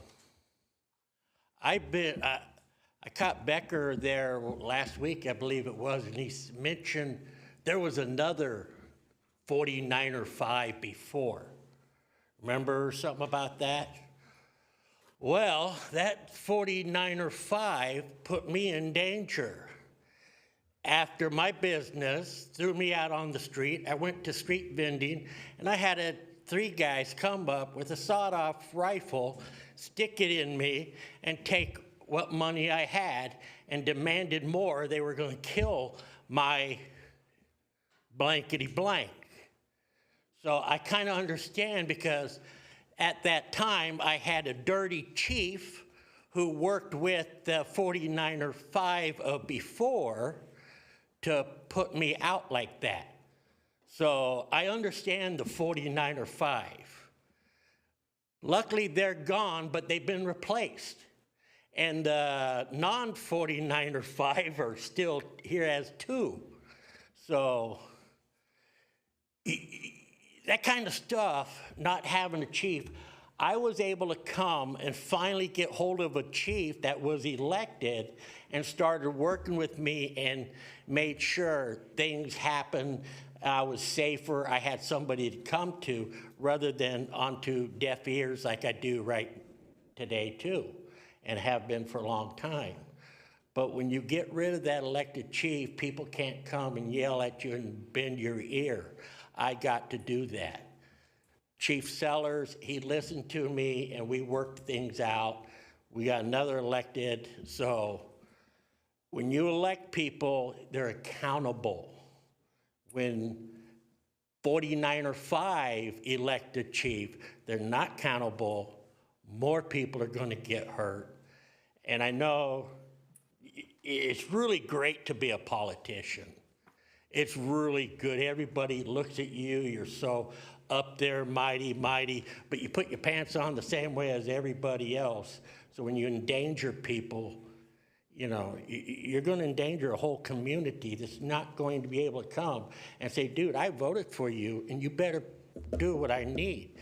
The last election, I think only a couple votes separated the two people running for chief. And now all of a sudden you guys think the citizens who are out there vote are too stupid to pick a right guy. You're going to know more to pick him, so vote no on B and save your community. Save your right to vote. Thank you. Howard. We'll see y'all out there. Thank you. Kurt, I see you're here now. Please come forward. Yeah, thank you. This is the first time I've seen public presentation happen so quickly. I apologized for confusion.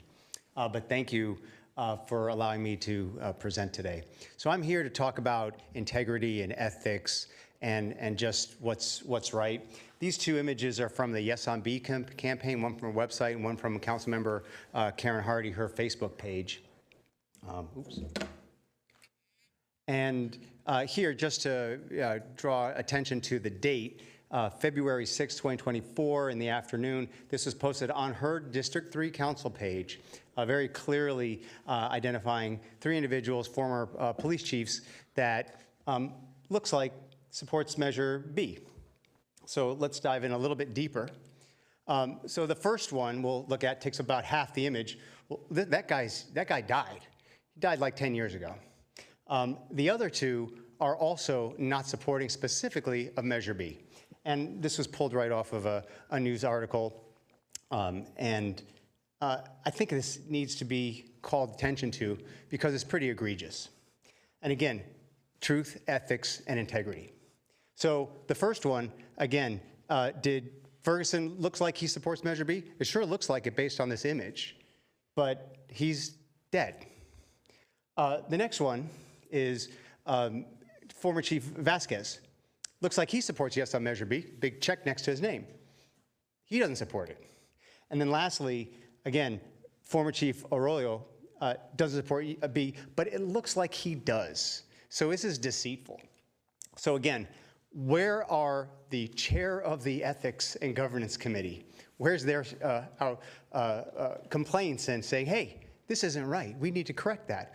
What about the other governance and ethics person, Chahal, or the new one, Councilmember Park? Nowhere to be found, voiceless. Where's an apology from the council member for putting up something that is a lie? This is deceitful. Is it illegal? No. But as ethics, as we know from Dr. Shanks, ethics is all about the law is the floor, not the ceiling. And so, again, we look at this and we have a teacher, an educator, putting stuff like this on her city Facebook page, and there is no accountability. I guess if you cheat in her class, maybe there's no accountability. I bet if you do things that are deceitful in your class, where's the accountability? Is it a Machiavellian routine for you where you're saying, gosh, we got to pass Measure B. We got to do it. We'll do whatever we need to do. So would you call this cheating? Is this deceitful? Because I sure would like to hear what this council says about something like that on a council Facebook page. Thank you for letting me speak tonight. Thank you. Do we have any other public presentations? I see none online. Anyone here in the council chambers?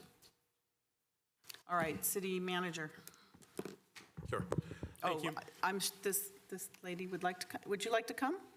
Oh, please come forward. Pardon me? Oh, you're for item 6? Okay, it's not time for item 6. All right, that's okay. City manager. Sure. Thank you, Mayor, members of the City Council, and members of the public. Javon Grogan, City Manager. Just a quick note. I want to note that there were a number of comments about the power outage that affected not just Santa Clara, but Northern and Southern California on February 4th. And so one of the members of the public did mention that we have communicated with individuals that have emailed the city. Just want to note that we certainly understand the impact of the power outage. And we will be having a meeting of the City Council, a special meeting on March 12th, As a part of that meeting, we will have a biannual update on Silicon Valley Power and provide information on Silicon Valley Power's operations as well as major capital improvement programs and discuss the outage at that time. Just want to note, it was absolutely a very significant and severe wind event. There were gusts that measured up to 96 miles per hour recorded here in the county. The outage, at its height, we had approximately 18,000 customers out of power in Silicon Valley Power. That was our second largest outage in the utility's history, second only to Loma Prieta earthquake.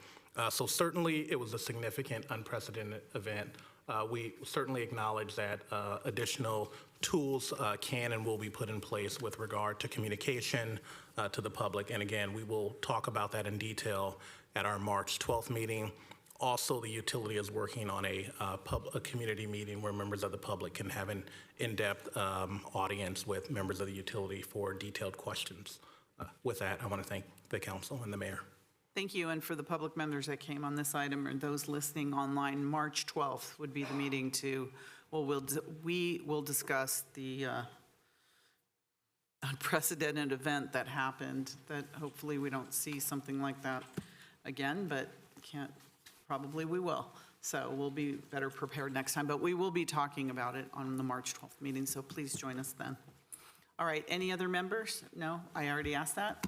All right, next we're going to go to consent items pulled for discussion.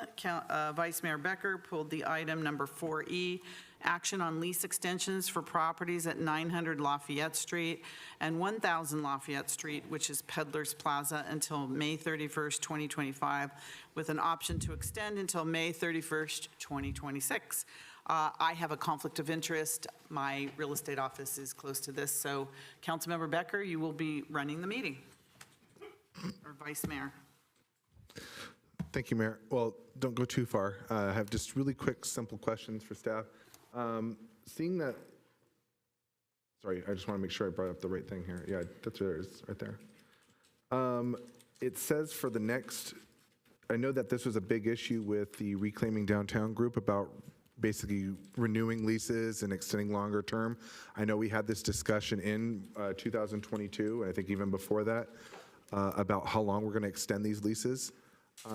And is this kind of in coordination with the downtown precise plan, that this is supposed to be timing out to a certain point where the plan's going to kick in? Because I'm a little confused by that, considering, and it says we're not accepting new tenants at this time, so I'm thinking that's where the cutoff is. I guess that's what I'm trying to get at. Thank you, Vice Mayor Becker, members of the council. Let me address that. The item that is before you is, in fact, a request to extend leases that would cover the next 2 years. We would offer 2 one-year extensions, potentially on the second year. Absolutely, this is being done in concert with the downtown precise plan. The reality is we do have tenants in those buildings. It will take quite some time to identify a plan for those buildings. Various options are possible, but certainly what the downtown specific plan envisions is a redevelopment there. That will take time for us as a community to decide exactly what happens, for us to find development partners, and potentially for the market to clear in order for a development to be financially feasible there, depending on the setup that's eventually decided. And so this is an interim measure in order to keep the tenants in the building, so we're not immediately vacating the building and having a vacant building. We are certainly making necessary critical upgrades because we do have tenants in both properties, and so we have a property manager on board, and we're continuing to have those buildings be operational. I will note that staff will be updating the city council. Now that the council has adopted the downtown precise plan, we are working internally about how we will effectualize that plan and put together an internal group that will work to accomplish that vision. And so TBD, that will be forthcoming. Awesome, excellent, thank you. And I hope Reclaiming Downtown folks, I hope you heard that. So thank you again. Questions, Councilmember Jane? Yeah, I had received some complaints by some tenants about unbearable temperatures in the building. Can you talk about those? It was in private hands with significant deferred maintenance challenges. And so we have been working to make improvements as well as upgrades to not just the HVAC system, the elevator system, the windows, as well as the roof. Final bids for upgrades to the HVAC system. It is important to note, because we do not have a plan now to occupy that building long into the future, the type of upgrades that we are looking at doing are intended to be short-term in nature, but absolutely there has been challenges, and we are working on resolving those as quickly as we can. Member, do we have to go to the public first? Any member of the public have any comments on this item? Okay, seeing none, I will entertain a motion. Councilmember Jane made a motion. I would like to make a motion and authorize the city manager to negotiate to 901,000 Lafayette. I'll second that. Okay, we have a motion by Councilmember Jane and a second by Councilmember Hardy. Go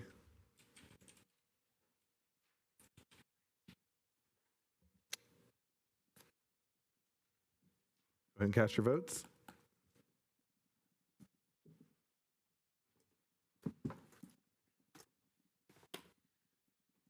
Okay, the next item we have is public hearing, general business. We have item number 6, 24-1593, public hearing, code chapter 8.15 in association with the county weed abatement program for 23-24. So the public hearing is open. City manager? Before you this evening is the acceptance of the 2024 Weed Abatement Program report and resolution ordering the abatement of weeds on 228 parcels within the city. Following the fire department's presentation, the county's weed abatement program manager and the city's fire marshal will provide implementation. I will now invite Fire Marshal Jake Tomlin to the podium, who will provide a brief presentation. Thank you. Welcome. Thank you. Good evening, Mayor, council members, city staff, and the community. Jake Tomlin, Fire Marshal with the Fire Department. As noted by the city manager, before you this evening, I'll be delivering a short presentation on our weed abatement program. The city has contracted with the program. The city benefits greatly from economies of scale since our communities surrounding us participate in the program. The partnership minimizes the impacts to the city's general fund. At a minimum, council action is required on 3 occasions each year. Public hearing number 1 is a resolution declaring weeds to be a public nuisance and setting a hearing date for the council to hear public input regarding the proposed destruction or removal of weeds. Resolution number 2 is ordering the abatement of nuisance of consisting of weeds in the city of Santa Clara. And the 3rd public hearing is resolution confirming the weed abatement report and ordering the costs associated with abatement to be a special assessment on the respective properties. Before you this evening is item 2, the public hearing resolution ordering the abatement of a nuisance consisting of the weeds in the city. Just for a little context, we've provided the 2023 data here. There was 123 parcels in the program at a cost to property owners of $105,043.94. 62 parcels received inspection-only fees totaling $5,704. 42 parcels had subsequent inspection fees and received additional penalties totaling $25,662, and 19 parcels were abated by the county's contractor at a cost to property owners of $73,677.94. The program is purely a complaint-based program. The county's program is also 100% cost recovery. The current manager is Mo Krumre, who's online and will be available for any questions at the end of the presentation. Complaints can be reported on the county's online platform or email, and the links are noted there. Complaints regarding the program are very infrequent. County staff does an amazing job of addressing any concerns community members may have. Fees are assessed as a special assessment on the next property statement of any property found in violation. These are the 2023 fees here noted. $92 for an inspection fee, $519 for the first administrative fee, $891 for the second administrative fee, and then the abatement of any parcel is 100% the contractor's costs, as well as all applicable county fees. So we're into the 2024 commencement report before you this evening. There are 228 parcels or lots of land that are in the commencement report. Once added to the commencement report for non-compliance, properties are in the program for a minimum of 3 years to ensure long-term compliance. There are no warnings given by county staff. Again, the county program is entirely funded by fees, so the warnings are not an option. If the county weed abatement program were to experience a financial shortfall, the city would be responsible for its pro rata share per the contract between the city and the county. How are parcels inspected? Parcels are added to the weed abatement program in a number of ways. County inspector sees the hazards, which is the most common. Complaints received online or by email, referrals from city departments or divisions.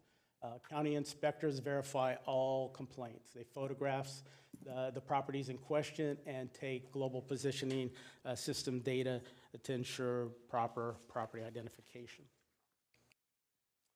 The county publishes a fire safety through vegetation management brochure, which is available on its website. It identifies the 9-point criteria for minimum fire safety standards. Those standards are outlined here. Hazardous vegetation must not exceed 6 inches in height anytime after the compliance deadline, which is March 1st for our city. Maintain grasses and weeds below 6 inches and 10 feet horizontally on both sides of all roadways, including driveways and access routes.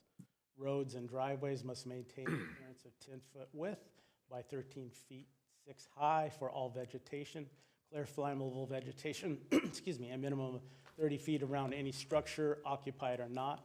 Ornamental vegetation should be kept clear of dead materials. Some conditions such as slope may require up to 100-foot clearance. Obviously, that doesn't apply here. Number 4, parcels 1 acre or less, which is applicable to us, shall be completely abated. Obviously, the rest of that sentence doesn't apply to any of the parcels on our list. Item 5, again, is 5 acres or above, so it doesn't apply to any parcels within the city on the list. Item 6, keep properties clear of accumulation of combustible debris such as trash, wood, and dead vegetation. Stacked firewood and neatly piled yard waste is not considered to be a combustible debris. Keep vegetation clear from under eaves of houses. Trim tree branches to at least 10 feet away from chimneys. Trim tree branches up from the ground to provide at least 6 feet of vertical clearance. Clear leaves, pine needles, and debris from roofs and gutters. For appeals, as noted here, in accordance with the city ordinance, council can allow or overrule any objections to properties being added to the commencement report. If council removes any properties from the 2024 county commencement report, additional council action would be required. Any residents with mobility or accessibility challenges are referred by the fire department to the Santa Clara Firefighters Foundation. The foundation is the firefighters union's nonprofit. As noted, they are always willing to give a helping hand to individuals in assistance with our community. These are just a few photos of their great work. In conclusion, there are 228 parcels in the 2024 commencement report. Staff's recommendation is adoption of the revised resolution ordering the abatement of a nuisance on the 228 identified parcels consisting of growing weeds in accordance with the City Code, Chapter 8.15, and in association with the County Weed Abatement Program for 2023 through 2024. We are aware of at least 6 appeals that will be heard this evening, and county and fire department staff are available for any questions. Thank you. Do we have any questions from the council? Councilmember Chahal. Thank you, Mayor. Thank you for the presentation. My question is, does all the cities in the county follow this weed abatement program, or not all follow that? To my knowledge, all the cities are required to comply, but I'll defer to Mo Kumri, who's online, who manages the program for confirmation. Councilmember Chahal. My other question is, we get all the questions first and then from everyone. Yeah.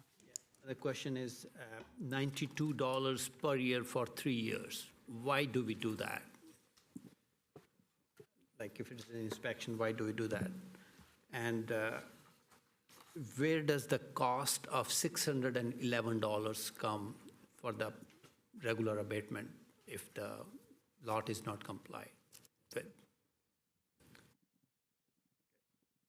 And the main purpose of weed abatement is to control the fire, right?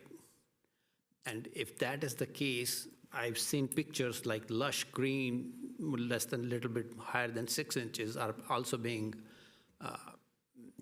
filed for compliance, basically. So why is that? Those are my questions. Thank you. Any other council member have questions? Councilmember Park? Yes, thank you very much. Fire Marshal Tomlin, we have actually seen you many times, and many times that you've come, we've had residents come in and talk about their experience with the weed abatement program. In a lot of cases, I hear what Councilmember Chahal is saying. There's oftentimes there are green weeds. Some cases, we have new homeowners that have come in. I've looked back through my notes. I see 4 people who've complained about being put on the weed abatement program. One of them complained that they were a new homeowner and they were simply fined. Another one said, well, there should be some way to let the roots grow, let the weeds grow for a year because to save on watering, and then simply root them once a year. And I feel that one of the things I don't like about this program is there is no warning. Meaning, is there a way to increase the fees to allow warnings? I understand this is a county program, so we don't have a lot of say in this, but how do we raise this idea? I mean, we could justify increased fees possibly because now we give warnings, and we've warned you, and if you haven't complied after the warning, then, well, now you've got this fee. But I feel that using the fees as a money generation, as to generate money without giving people proper warning is not really fair to a lot of the people. And the people that have complained, that have come to council to complain, I really feel some of their issues. Like, they don't know, they've just purchased a house, they're trying to do work, they're working on other things, weeds are not top of mind, and all of a sudden they've got these fees that they've got to pay because of something they didn't know about. Other people, they're trying to control, water usage, and so they're letting the weeds grow, and they know that the weeds are there, and they're going to clear out the roots. But before they have a chance to clear out the roots, they're assessed a fine. So I just want to know if there's a way that we can increase the fees or float the idea of increasing the fees to allow a warning for these homeowners. Thank you. Any other council members? All right, I don't see any others, so those are the questions. This is Mo Cumry. I am the weed abatement manager for Santa Clara County. I can answer these questions. Regarding raising the fees to cover the cost of warnings, based on the state law that allows us to charge the fees in the first place, we can't charge the fees to current homeowners to give warnings to other homeowners. That would violate the law. So though it's a nice idea, we're not legally able to do that. Secondly, when a property is discovered for the first time to be non-compliant with the weed abatement program, they're not charged a fee at that point. They're sent a letter informing them that they're non-compliant. We still have to go through this process before any fees can be assessed. And this is an opportunity for those property owners to tell you why they shouldn't have to be on this program. And you as a council can make the decisions as to whether or not that's correct or the program is correct. Regarding why cutting the grass when it's green, well, there's 2 things. One is the city has set the deadline, which, by the way, this year will be moved to April 1st because of the amount of rain that we've had.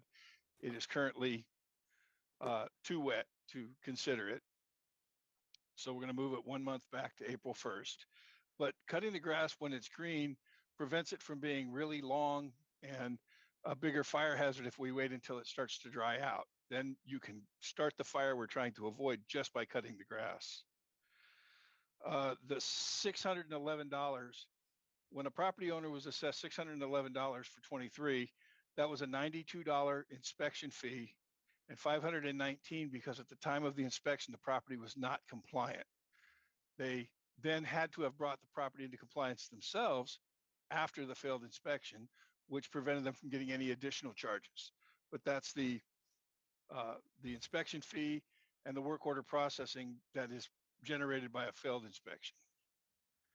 And this is currently in 11 of the 15 jurisdictions in the county that contract with us to do this. Can I follow up a question with Mo? Sure. You said they get a letter first, like a warning? Yes. It's like a warning letter? Well, they're not being assessed anything, and they have an opportunity to come to this hearing before they're ever assessed a single dime. So let's say they're sent a letter and then they cut the weeds, and then is there another inspection? No. No, okay. There would be costs associated with making those inspections that we can't recover because they've not been through due process yet. I see. All right, thank you. Go ahead, Raj. So, Mr. Mo, I had a question. Why are we taking 3 years, $92, $92, $92? Why don't we stop after 1 year if there is no issue with the weeds after that? Well, historically speaking, and I've been doing this with the county for 18 years, historically speaking, 1 to 2 years, property owners may stick to the program but if you drop them before that, it's more likely they will fail and come back into the program again and be considered a repeat offender.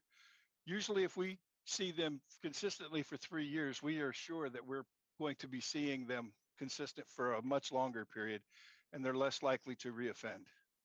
So my follow-up question on that is, like, you're doing $90 inspection every year, and if there is some problem, then you're charging them $519 to a total of $611. What's the difference between $92 versus $519? Why are we charging them $519 versus $92?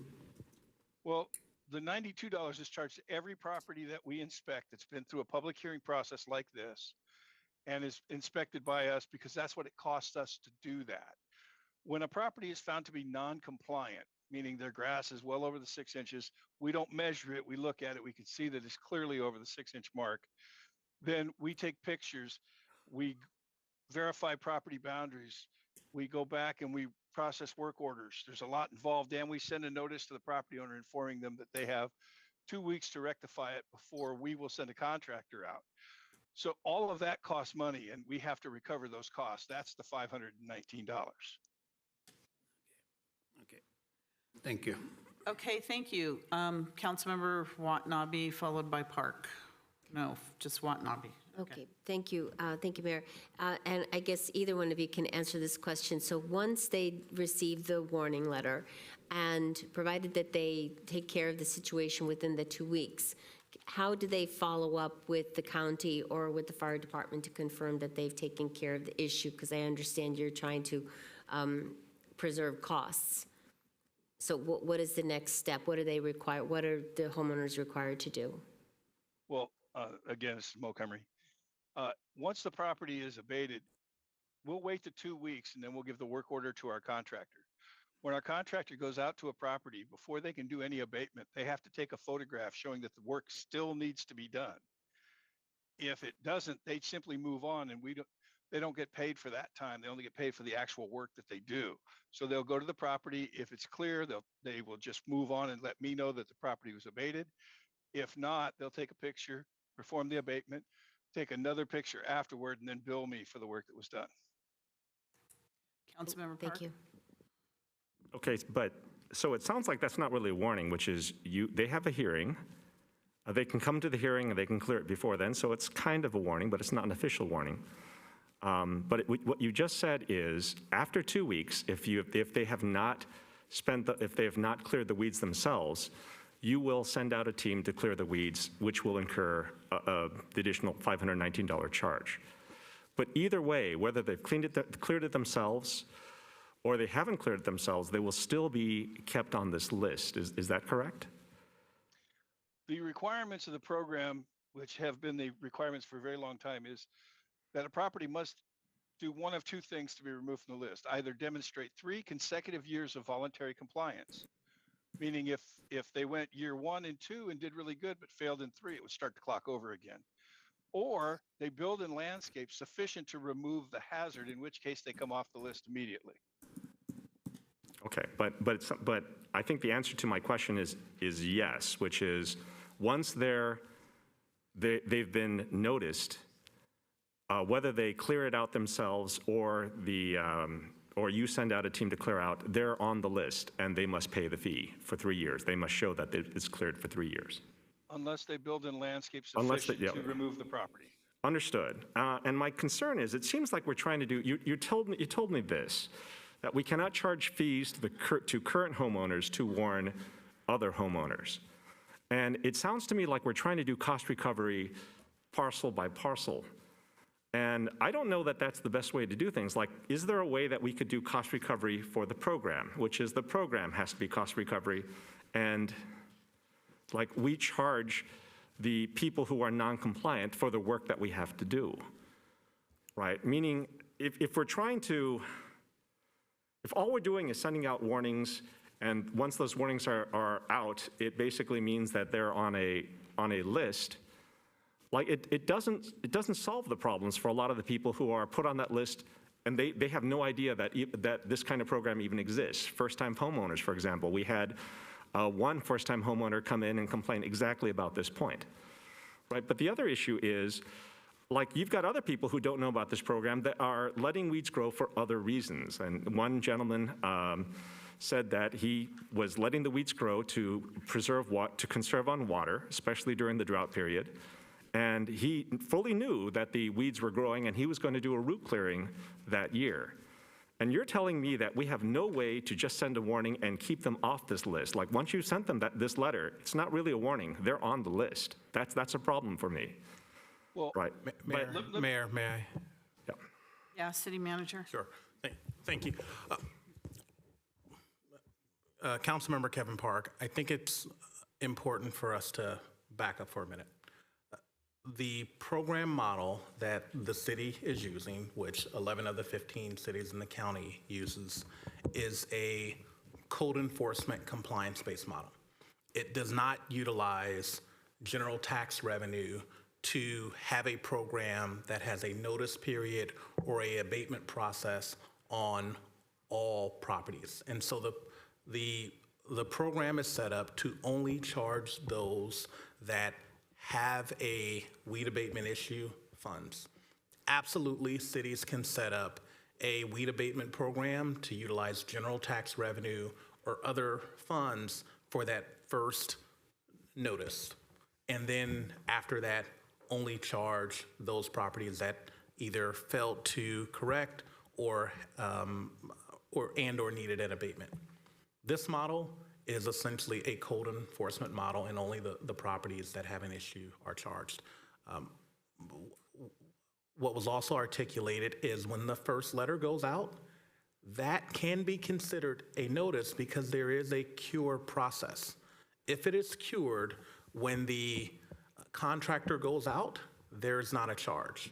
However, if the property has not complied, there is the $611 charge, and should the city council take action today like you have in prior years, a new property that is added to the list stays on there for 3 years. That is a common model because what you often find in especially weed abatement, code enforcement processes like this is that they are recurring. There are properties that have recurring issues. And oftentimes what cities find and communities and neighborhoods become frustrated with, when you have a process where someone is fined, where they get a notice, they cut the weeds, 6 months later, they get a notice, they cut the weeds, they're actually never actually fined because they abate before there's a fine. And so the model that this county has adopted, and many cities in this county has adopted, is a compliance-based model that once you have failed to comply, you're entered into a program for 3 for 3 years to ensure that there is compliance. So I think what you're articulating is just a programmatic model difference than what the city currently employs, because we utilize the county system. Agreed. And what I was saying is, could we not use the money to fund the program and not, to fund the program and not simply, fine the homeowners? I mean, the directly, right? To fund the program would mean maybe there would be a warning that would be sent out, and it would not be charged to the current, the notice wouldn't be charged to people. It would be spent out of the funds that are obtained. But it sounds like you are using the funds that the homeowners are paying, the fees that the homeowners are paying, to only address their needs, and there is no additional funds for anything else. And I'm thinking, could there be another way where you do get additional funds that you put to the program, and you use those funds to run the program, more nicely for especially new homeowners? And I think I know the answer, so it's kind of rhetorical. I can say that we are open to suggestions on different ways to do what we do. I can't do it based on the charges in the way that we do it, that we charge people now, because we're not allowed to spread those costs to other property owners. There are legal reasons, but I would be happy to have that discussion with your staff to come to the best solution that satisfies your desire and best suits your constituents whenever we can. So I'm not opposed to changes. I just don't necessarily know right now how to implement those changes. Thank you very much, Mo. This is a public hearing, so we have a list of members of the public that would like to speak on this issue. So I'm going to start that now. Jahan, followed by Maria and Flora. Welcome. Hello, my name is Jahan Saifullahi. I've been a resident of Santa Clara for over 40 years. I always take care of my property. It's always clean, and usually it's clean after the cleanup day. They came and took some pictures randomly driving around, and they sent me this letter that I'm gonna be charged $92 every year for 3 years if my weed's not cleared, which is to me is kind of extra unfair taxes on residents who take care of their houses. Every day after cleaning up, my house is always clean. I think if they're gonna be inspection, they should do it after cleanup days. That's the time that all the neighbors and residents remove their weeds, clean up their hedges. I don't understand. They came at March. Usually it's very wet. It's very hard to take care of that ground. And they give me this letter around March. And our cleanup day is sometimes in April, end of April, I think, close to the May. And I think that's the time they should do if they're gonna be inspection. And I'd like to be removed from this list because I think it's unfair to me. I pay $92 for something I do every year anyhow. And I have a picture of my property that is cleaned right now. Not only that, my insurance company thinks I'm not a fire hazard at all. Otherwise, they would charge me on my daily taxes. So my property is clean. I mean, I don't understand why should I pay $92 every year. So I'd like to be removed from this list. Thank you very much for listening. This is not unfair. This is very unfair taxes for people who take care of their homes. Thank you. Maria, followed by Flora. Welcome. Well, thank you, Major and the councilman. So I'm here to talk for the community. I've been living in Santa Clara County for the past 20 years. This is the first time that I've ever encountered this. I tried to fix it with Mr. Mo. He is the rudest person ever. I tried calling him. I tried talking to him. He threw the phone at me. I tried plenty of times, maybe like 2 or 3 times, try to talk to him. He did not explain absolutely anything to me. So I ended up having to get gardener to fix all of my, I have pictures of everything that is fixed, everything that I clean. I also told Mr. Mo that I had health issues, which he didn't care. He told me that's not his problem. So I also brought doctor's notice And I brought this so that I can show proof that also in our neighbor, my next door neighbor has lots of grass. Nothing was told to him. My other neighbor across from me has big, big tree bushes that I have infested with rodent.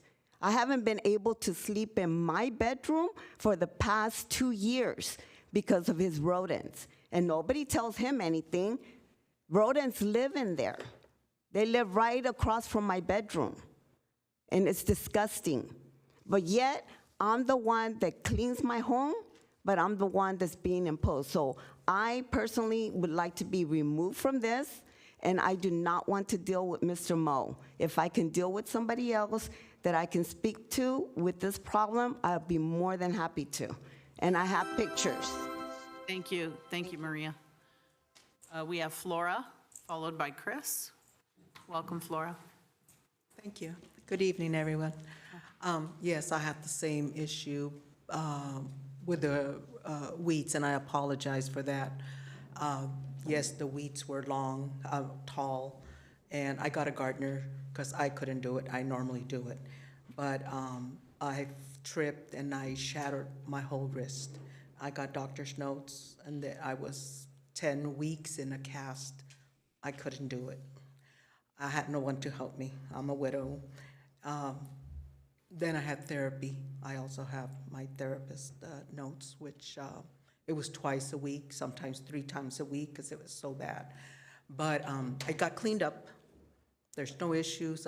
Once I was able to take care of it myself, I've been doing it, cleaning up around all the weeds. And it's pretty nice now, but my gardener took care of it.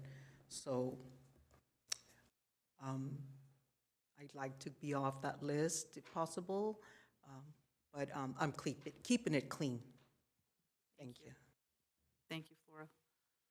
Chris, followed by Shalini. Welcome. Hi there. It's been a while since I was here. Happy 35-year resident. We do keep our house neat. My biggest issue is, 1, as soon as we found the notice, we worked on it, and 2, we've heavily invested in native plants, California native plants, and I am so afraid that someone doesn't know what a native plant looks like, and we're gonna be cited again. And I have my wife come and talk about the rest of it. Hi, I'm the one here because I'm the one that's communicating with the county and the city and everybody else, so I have more information than Chris does right now.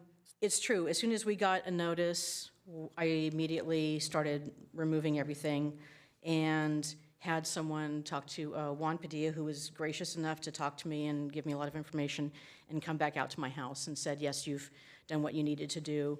I thought that might be the end of the issue, and I was expecting some kind of letter showing that I would, that would be done. Anyway, we're removing everything. We've planted a lot of native plants. We have more to plant.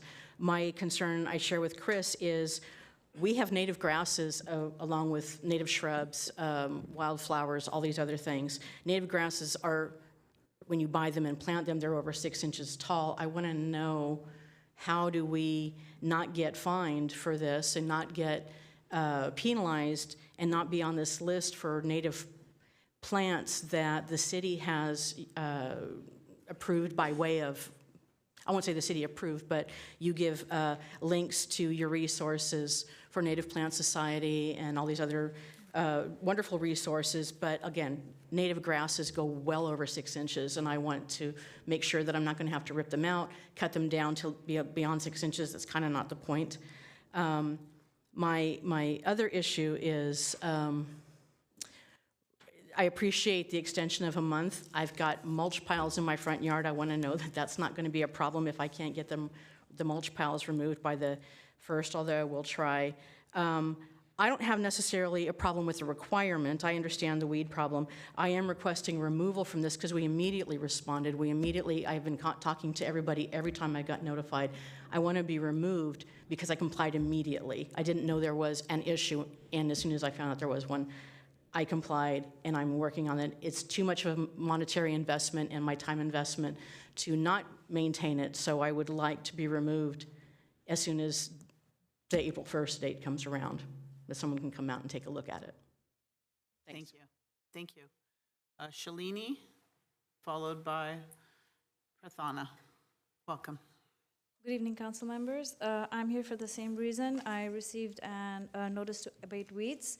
It is surprising because our property was clear of all weeds. Our property did undergo remodel, and we did receive a notice to clear weeds about a year ago. We were not living at the property, but once we moved, actually when we got that letter from the city, the weeds were cleared. After we moved into the property, we had all the trees trimmed. We have a new roof, so the roofs are clean. All the debris has been removed. This was like, I don't know, 7-8 months ago. So it is very surprising we're receiving this notice. In the front of the house, there used to be a grass patch, but because of remodel, the grass died. Now there are weeds. However, we mow the front yard just like you would mow grass, and so the weeds are like 1-2 inches tall maybe. So I don't understand. We just don't understand why we're getting this notice. Also, we did put in a request for permit. We did receive a permit to relocate the driveway. So there will be work regarding landscaping, and we would, so that's going to take care of it. And we would like our parcel to be removed from the weed abatement program. And I don't know what is the process for me to figure out whether or not my house has been removed from that list. I'm not very clear about the process. So Okay. I would like to say Thank you. Prathana, please come forward. Welcome. Good evening.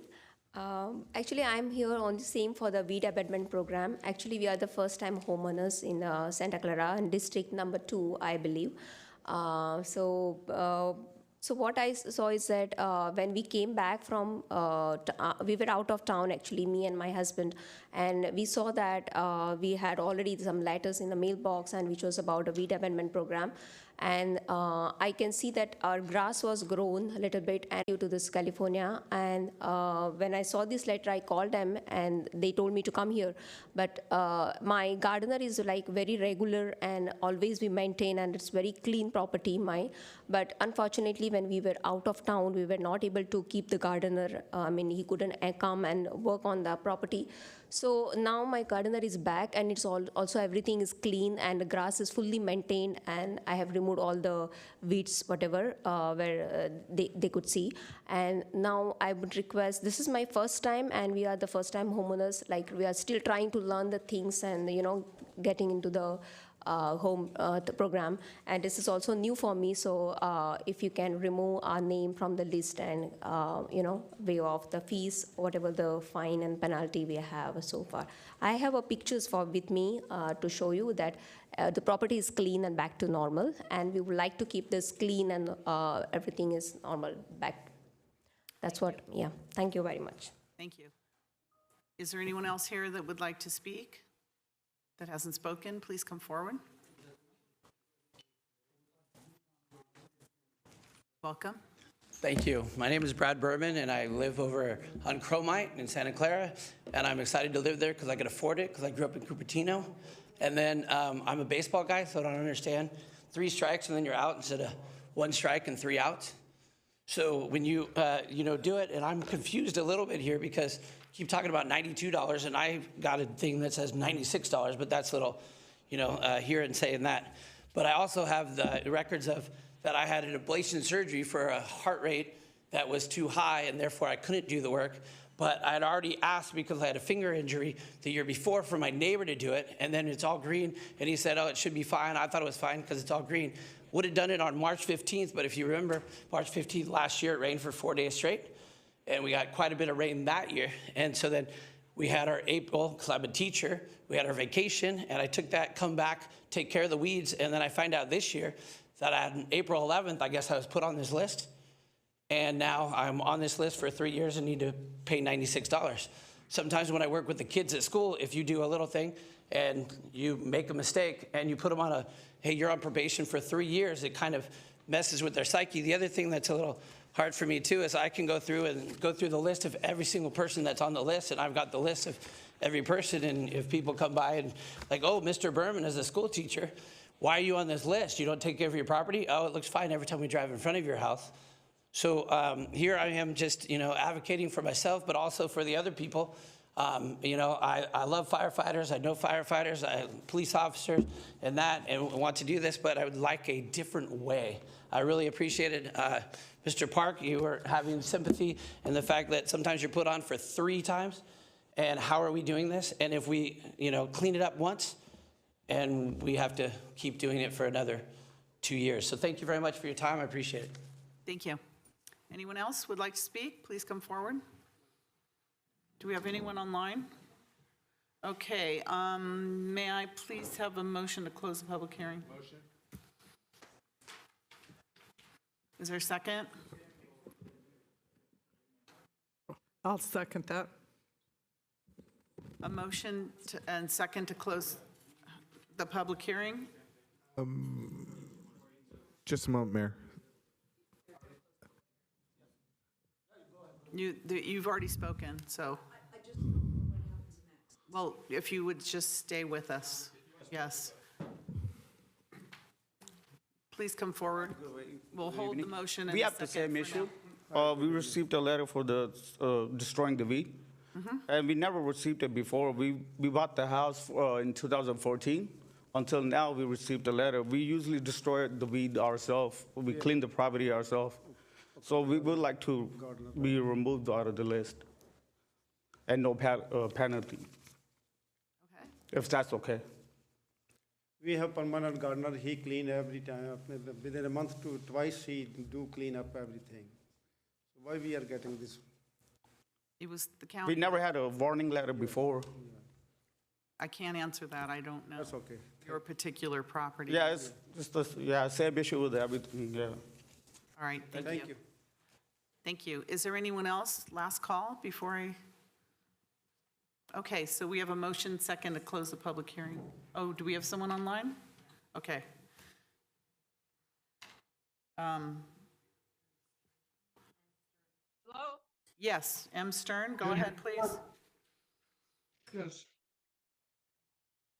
I'd also like to be removed from this because, first of all, Can you hear us? Yes, we can hear you.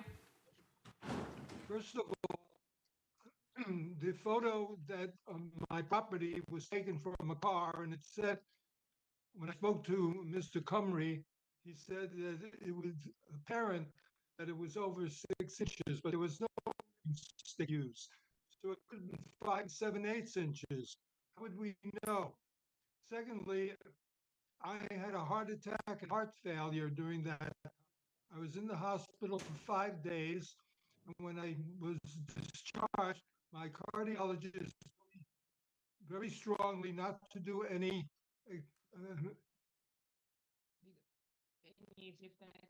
significant exertion. I finally had to get my brother-in-law to take care of the lawn. So I would like to be from this program. Hello? Hello, we're listening. Yeah, I also, this is my wife, Yelena. I also, think that the way it's done, it's very disrespectful, very stress-provoking, and totally necessary stress on the owners who are trying to do their best. When we got the letter, I looked along the road, along various streets, and the grass was extremely high in many, many different places. And city obviously not concerned about this being fire hazard. The neighbors in the backyard, the grass so high that it's almost joke. that we think about this being the fire hazard when we have so many other areas, which is definite, potential fire, and there is no warning, nothing.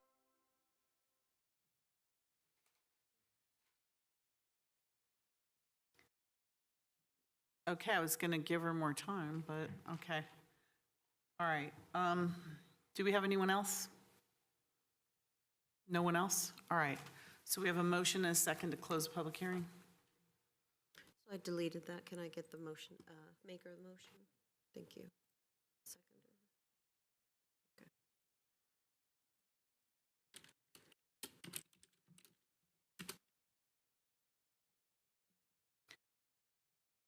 Can you put that up again? Because I lost it. I say yes. Thank you.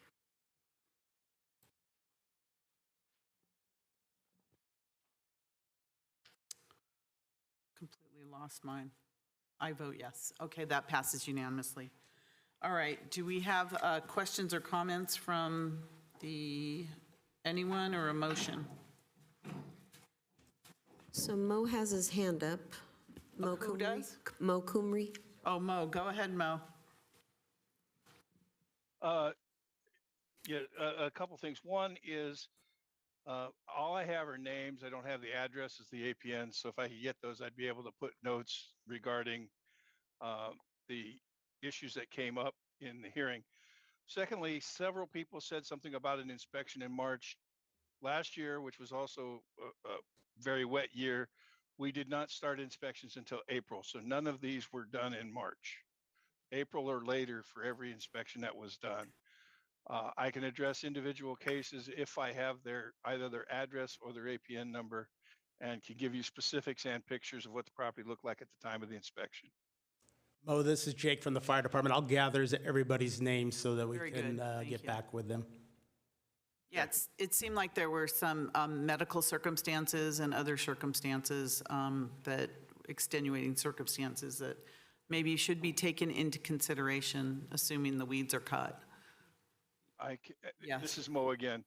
I can say that, one, we don't have any way of knowing any of that when we're out there doing this work. Of course not, right. And we leave the extenuating circumstances to the elected body to make those decisions, which is part of what we're doing here. Also, when talking about weeds in someone's backyard, people have a right to privacy. We do all of our inspections from a public right of way. And so if it's in a fenced yard, I can't see it, I can't address it. Again, that's protection for all of these same citizens to protect from me coming in their yard. Mo, can I ask you one thing? And I see the council hands are up. Are these individual properties, are they on a complaint basis? Is someone complaining about them? How are they selected? Well, it's not a selection. As we're going through the city on the properties that we had last year, my inspector found several other properties that they believed were non-compliant at the time they were in that neighborhood, looking at a property that had already been approved by the council. So I see. They took a picture and then sent a letter to the property owners informing them that their property was non-compliant. They needed to bring it into compliance. And then we talked to them about the process of what happens next, which is one is coming to this meeting for you to decide whether their reasoning is sufficient to remove them, or special circumstances like if they're compliant this year, you want me to do that, whatever that is. But that is a decision that's to be made by the council. We shouldn't be making those exceptions because we have to be neutral and fair. I understand that, and I think I'm just asking because it's going to really dictate where we go from here.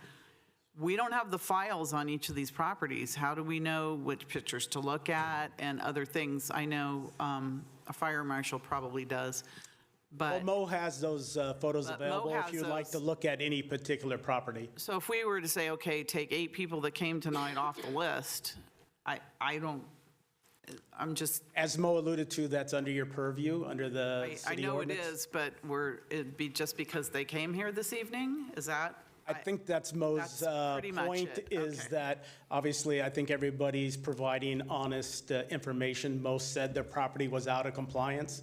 They may have had a medical reason, or they didn't have a whatever the gardener. reason. Okay. But unfortunately, the program is the program, and the appeals process is the appeals process, and that's what's been heard this evening. And you have all the list of the people that were here this evening and that Well, they didn't testified? identify as Mo their addresses, but I'll get all their names you'll and be able to addresses, get and I'll all those. coordinate with Okay. Mo. And then obviously, as Councilman Park noted, we'll open some discussions with Mo if there's any other type of model that we can explore, so warnings can be part of the program. The fire chief has already directed us to look at how we can improve education and outreach to the community. Okay. So I think we have our plan to go forward. So knowing all that, council members, let's discuss how we move forward. Councilmember Jane. Yeah, I had a concern about the 6 inches because, you know, if you have a dandelion plant and it shoots a stalk up, that's going to be more than 6 inches. And does it have to be a certain size of a patch? Because one dandelion plant is not going to be a fire hazard. And then there, again, someone had mentioned that there are these native plants that sometimes go dormant, and they're bushes. So is there any, can somebody talk about how you accommodate for those? I can. Oh, okay. Thank you, Mo. First is, and trust me, I've had these calls where somebody says grasses were well over 6 inches and it was one dandelion plant. We won't address those. It has to be pretty much the entire lawn, parking strips, that kind of thing that we find that's not compliant. If it's sparse, that usually indicates that they have cut it recently and probably are going to be back to do it again. So we would list that as a come back and see later to see if they've done it again.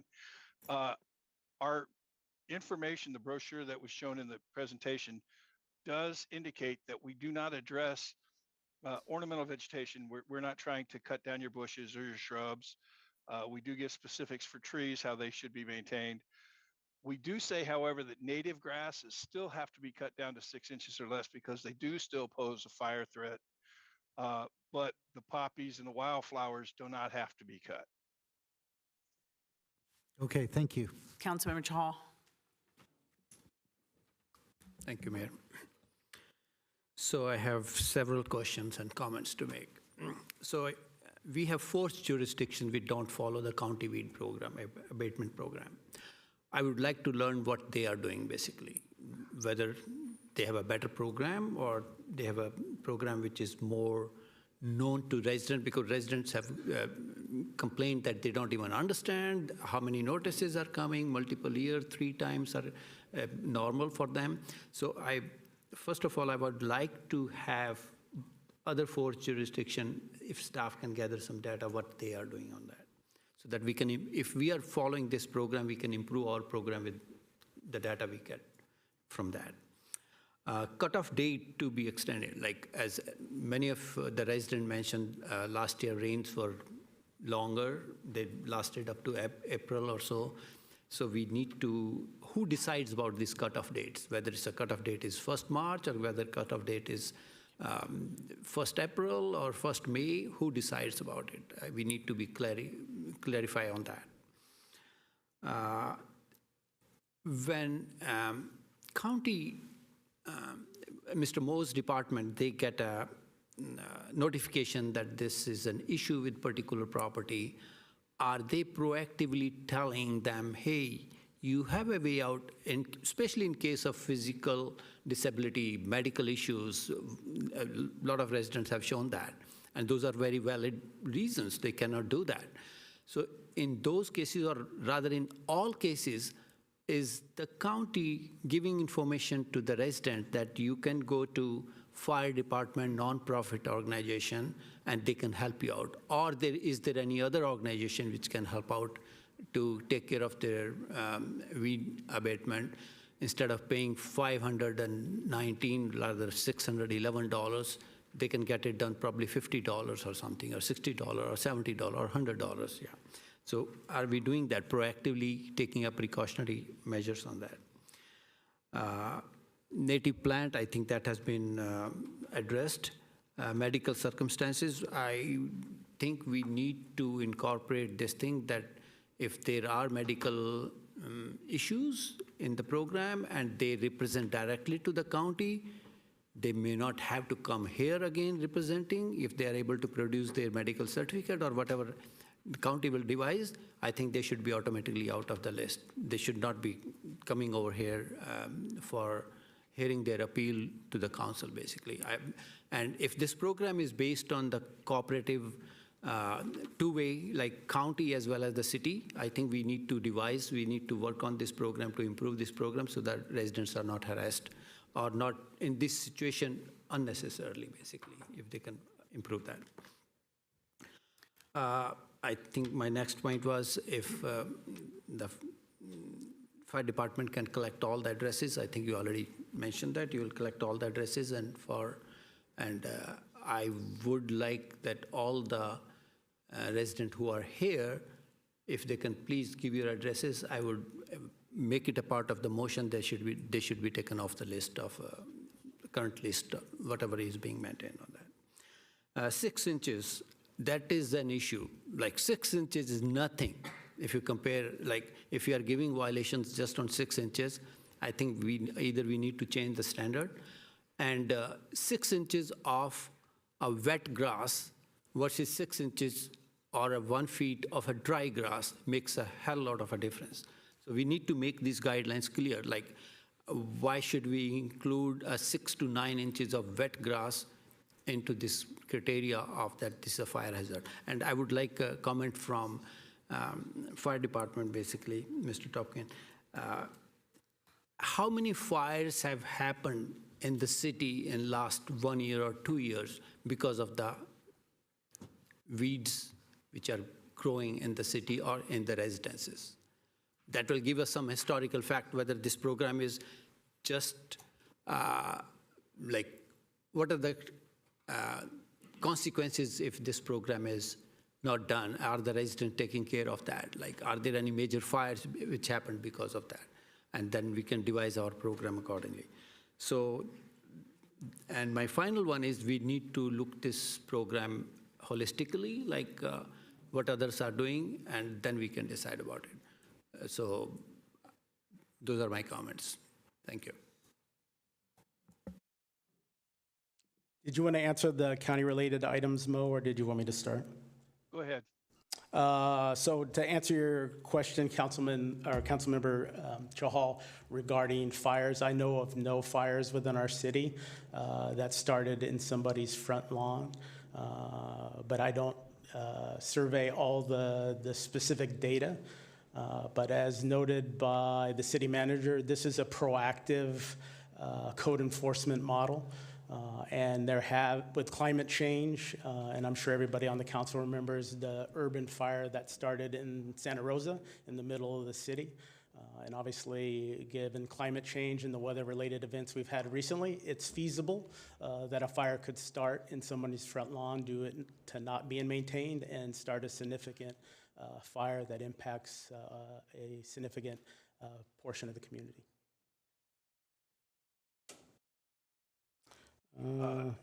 There's also the issue that the fire doesn't necessarily have to start in someone's front yard, but the grasses, because they ignite so easily and they burn so quickly, a fire can move from one property to another through that grass very quickly.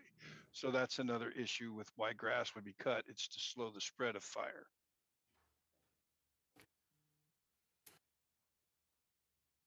Who decides the cutoff date? The city had set the date of March 1st. That was based on city requirements. We have 11 jurisdictions and I think 6 different deadline dates for when the work has to be done. If the city wished to change that, then that would be up to the fire department and of course the council. And do we have examples of other jurisdiction? What are the dates for them, like from 1st March onwards?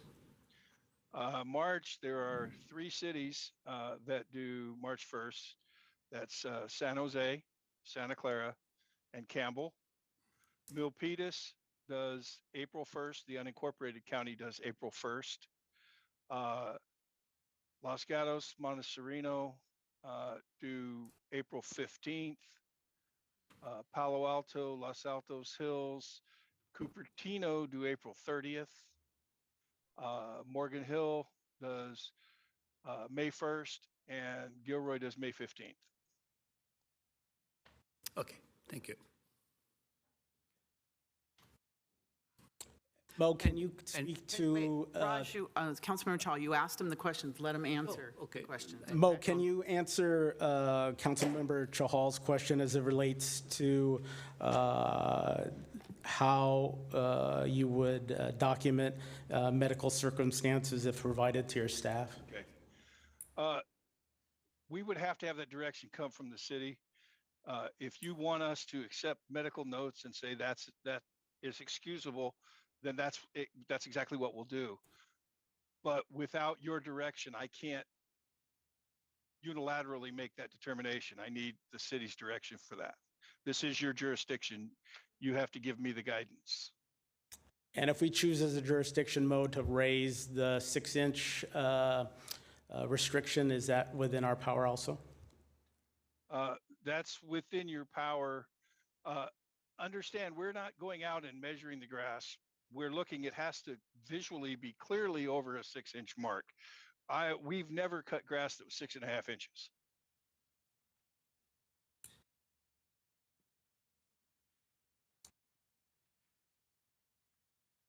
And I think the only other question, Councilmember Chahal, was does the county notify the fire department if they're aware of needs of community members? They definitely do.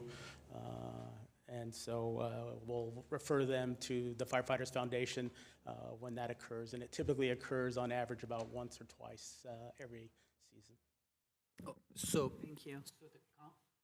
So Mr. Mo's department does inform the resident that if you are unable to do it, you can take help from fire department?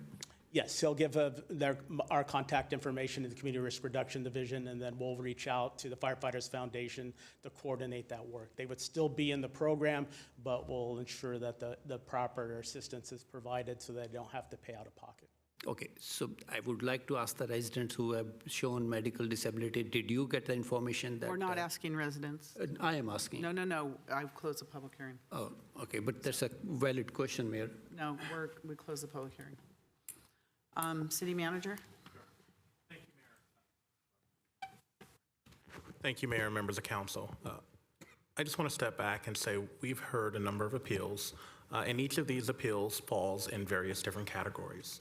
Some people are proposed to be added to the program for the first year. Some people have stated that it is their intention to remediate their property, or they have already remediated their property. Others have cited medical concerns and have asked the council not to place them on the list due to those medical concerns. Others still are not in their first year on the program. And are asking to be relieved of your current 3-year requirement to be on the program. Additionally, the city council has, or individual council members have noted a number of questions and potential standard changes in how the program is ran. I think there have been questions to the county about where our flexibility is to operate within their program, what thresholds and triggers we may be able to set that are locally specific.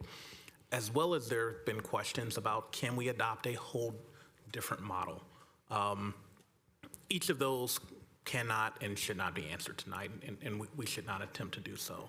Does not mean that they're not valid questions. And so staff understands that a number of council members have asked questions around the structure and the nature of the program that we have been a part of for several years. We can take those back and address those at a later date. I do think, though, that it's important that we process to resolution based on the item that is before you. And the city attorney and I have conferred. And Mayor, with your concurrence, I'd like to turn it over to City Attorney Googans so that he can provide a recommendation on how we process through what's before the City Council tonight, noting that council members have raised concerns about the structure of the program that we can address at a later date. Thank you. City Attorney. Thank you, City Manager. Thank you, Madam Mayor. As the City Manager pointed out, there's kind of two a bunch of things going on tonight, but two primary things. One, programmatic issues, that have been raised that can't be addressed tonight and would need to come back.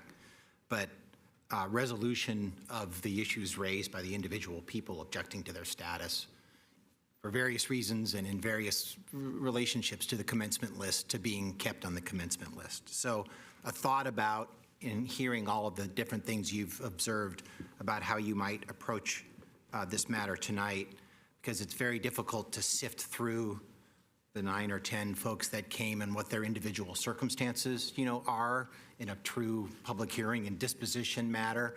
So maybe by necessity, treating them somewhat in a wholesale fashion, recognizing that they came and took the time, to come tonight and appear to be intent on actually resolving the issue, right? And compliance is the goal, not fees, not, punishment. It's compliance is the goal. So 3 parts to a potential action tonight would be, number 1, refer those people that came tonight to the hearing and presented their issues and concerns to staff.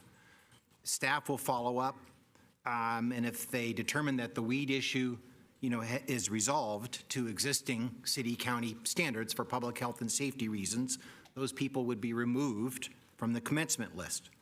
If not, you could delegate authority to staff to complete your determination that those objections should be overruled, and they would remain on the commencement list. So in other words, they get another chance. And if in fact they bring the property into compliance within a reasonable period of time, as the county and city might determine, that would give them the ability to be removed, from the commencement list. The second action would be with respect to the balance of those on the identified commencement list, that you'd approve that commencement list and staff would be directed to proceed, in due course under the existing program.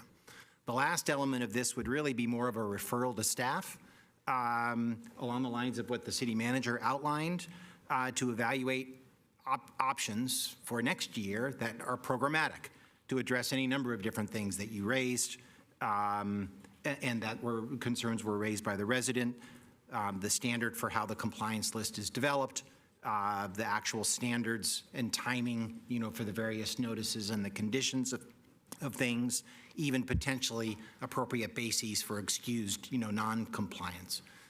Don't know what all those elements would be, but any number of those things could be evaluated, including what other folks are doing, throughout the jurisdiction. So boiled down, Madam Mayor, Council, 3 actions: refer those that came to the hearing tonight to staff to see if in fact the weed abatement can be addressed.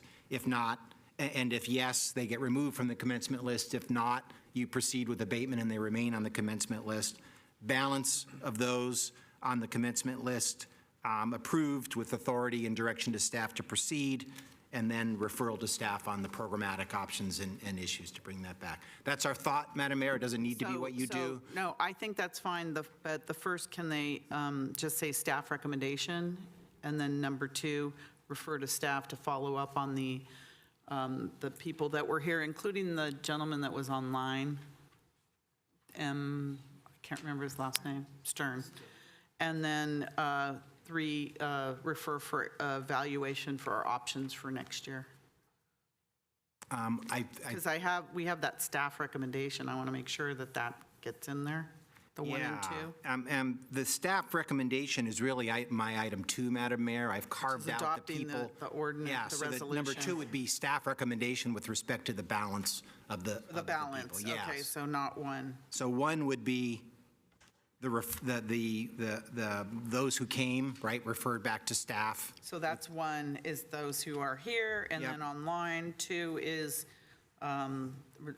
Staff's recommendation for the balance. And 3 is evaluate options for next year. Yes. Someone ready to make that motion? Raj, Councilmember Chahal. I have my light on. I'm Stop, more than willing everyone, to. stop. Councilmember Chahal. Okay, as mentioned by City Attorney, so all the 3 parts, like first is all those residents who came today and who spoke via Zoom, their appeals will be considered by the council, basically. And you give your addresses to the staff and we'll take care of that. Second thing, in addition to that, Mayor, I want to mention if there are some resident who sent emails, I think we got some 6 or 7 emails, And if they are not here, we should also include those in this list, basically, if they are left out. Yeah, we have the emails. So we need to include those also in this list. All right.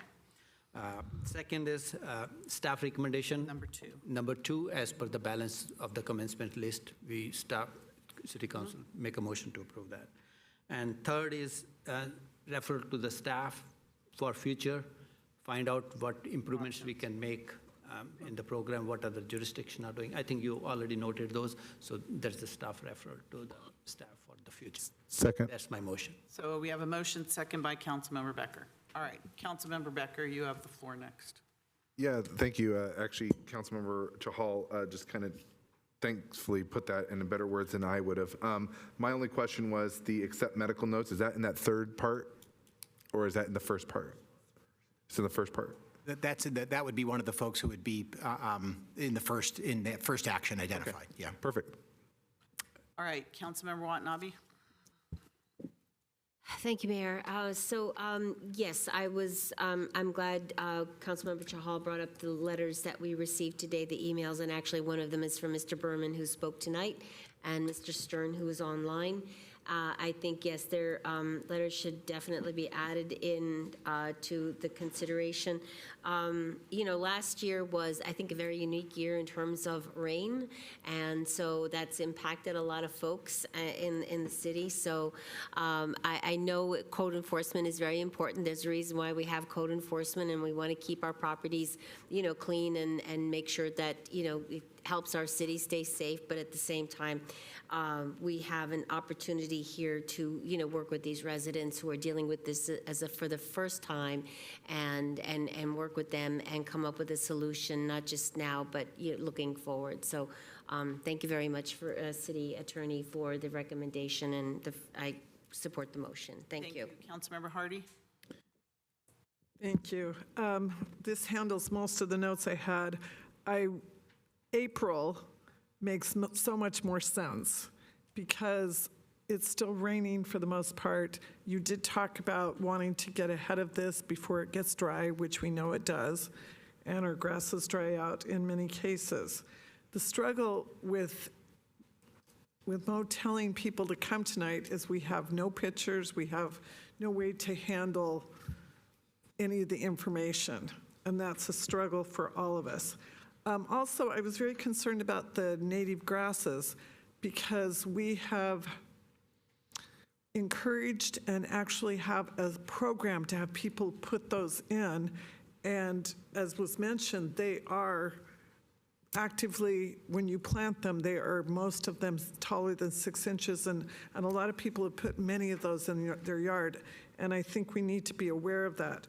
I know the only ones I've turned in are retail properties where there were more than 3 feet of weeds. And then the nice thing is you do see that gets taken care of very quickly. So I want you to know, I think that is we have a good process, but we need to help our residents.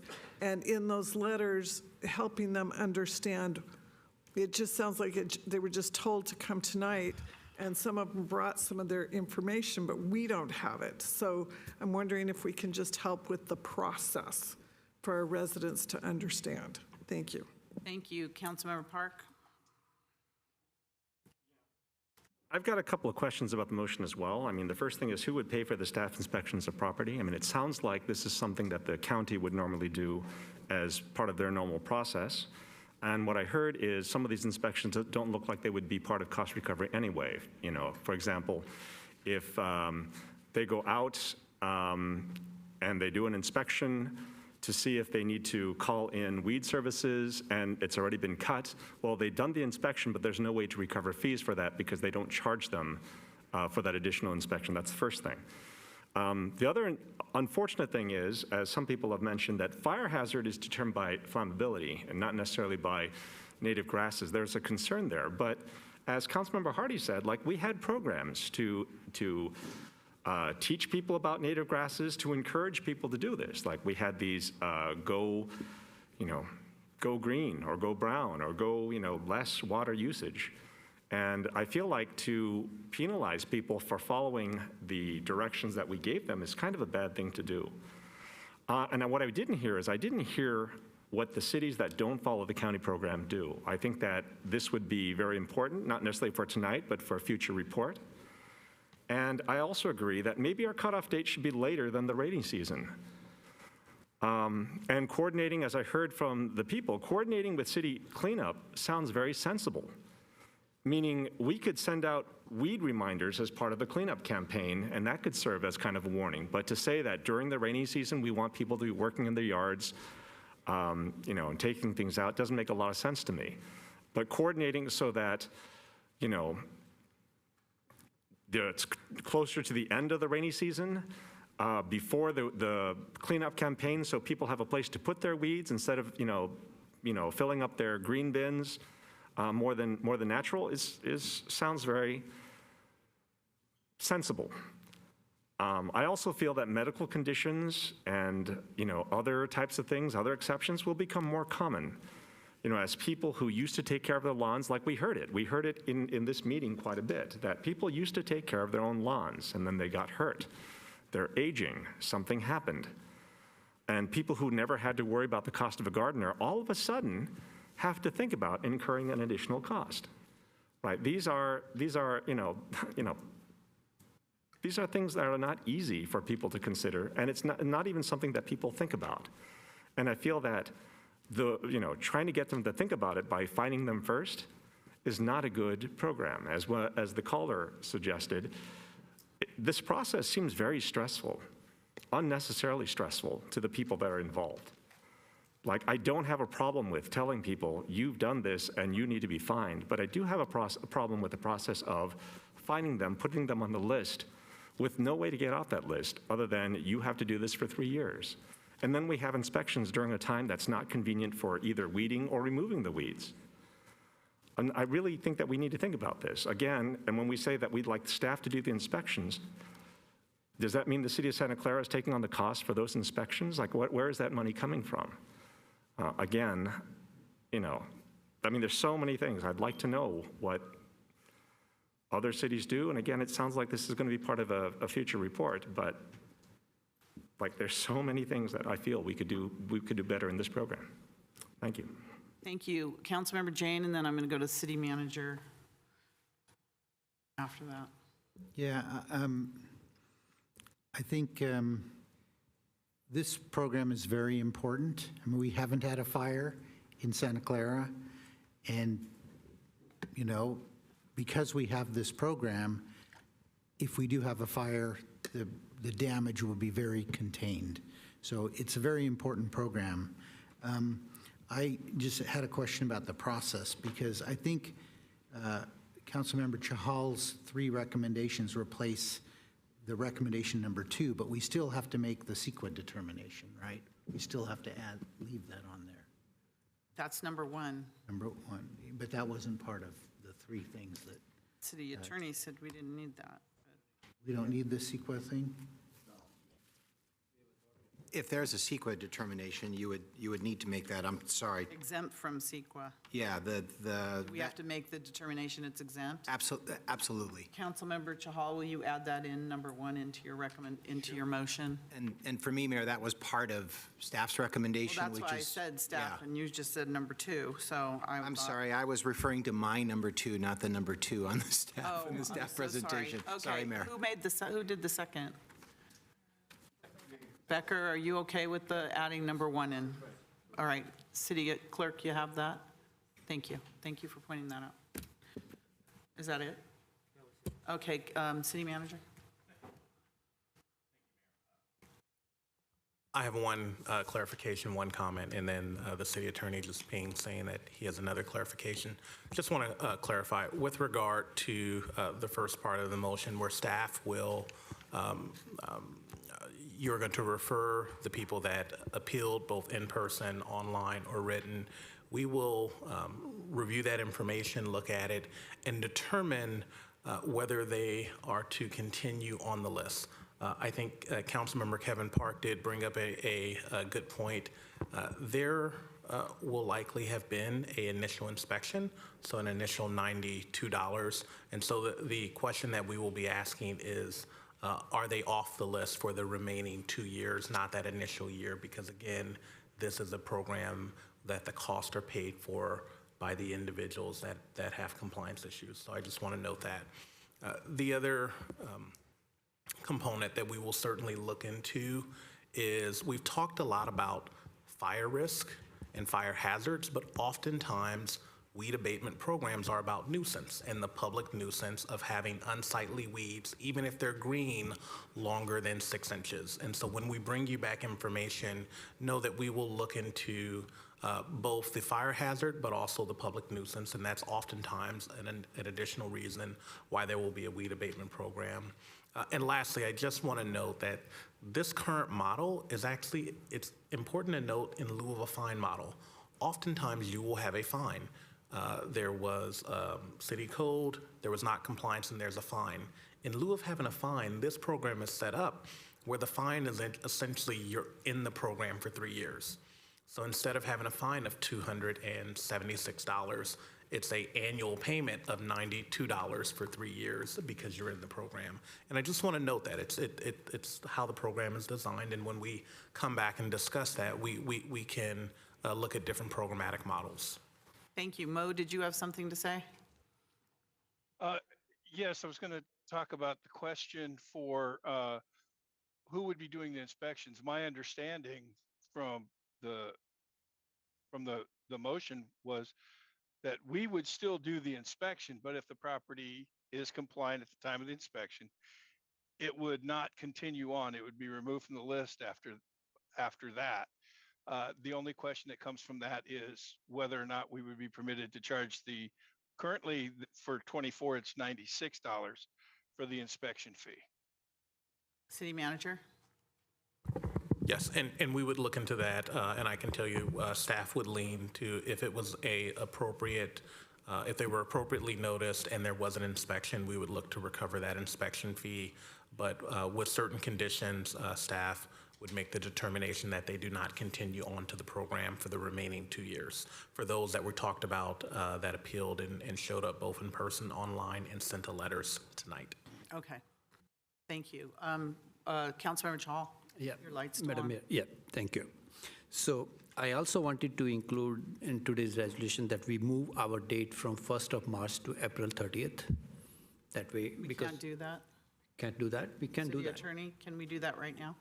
I would recommend you not do that, Madam Mayor. I think it's a kind of a global recommendation for us to look at the program in all of its aspects. The date, the timing of that will be one of those aspects. So until that's dug into a little bit more and analyzed by staff, I don't think that's the recommendation to be that detailed with the referral at this time. The only reason I was saying that because Mr. Moore said city can decide about it, no problem.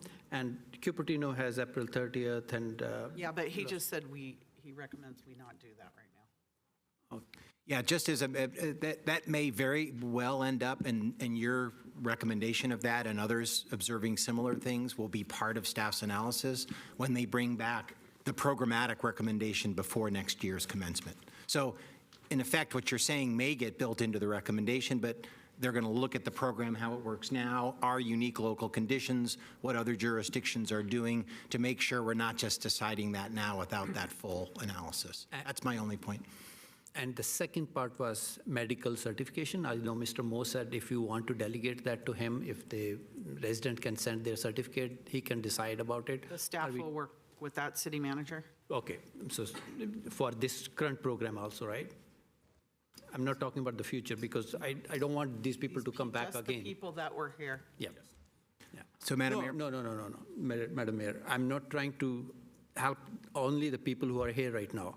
If after 3 months, there is another gentleman who is medically has some issues and they cannot do it, they should be able to send that certificate to Mr. Moore's department, and they should be exempt basis on their email. That's what I want.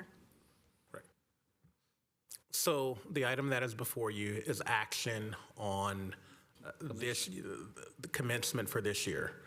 And so motion number 1 is addressing all of those that have appealed, both in person, online, or written form. We would look into the reasons for the appeal, ensure that abatement has commenced, and then make a determination if they continue on the program. For everyone else, that has not appealed this current action, they would move forward and continue to be on the commencement list. Going forward, staff will undertake an assessment of the program and bring back recommendations. What you're saying may very well be something that staff recommends, maybe in a slightly different fashion, because I think we need to think about how the appeal process works and how people submit information and who they submit it to. But if you give us some time to take a global look at the program, we will certainly come back with a recommendation. Okay, thank you.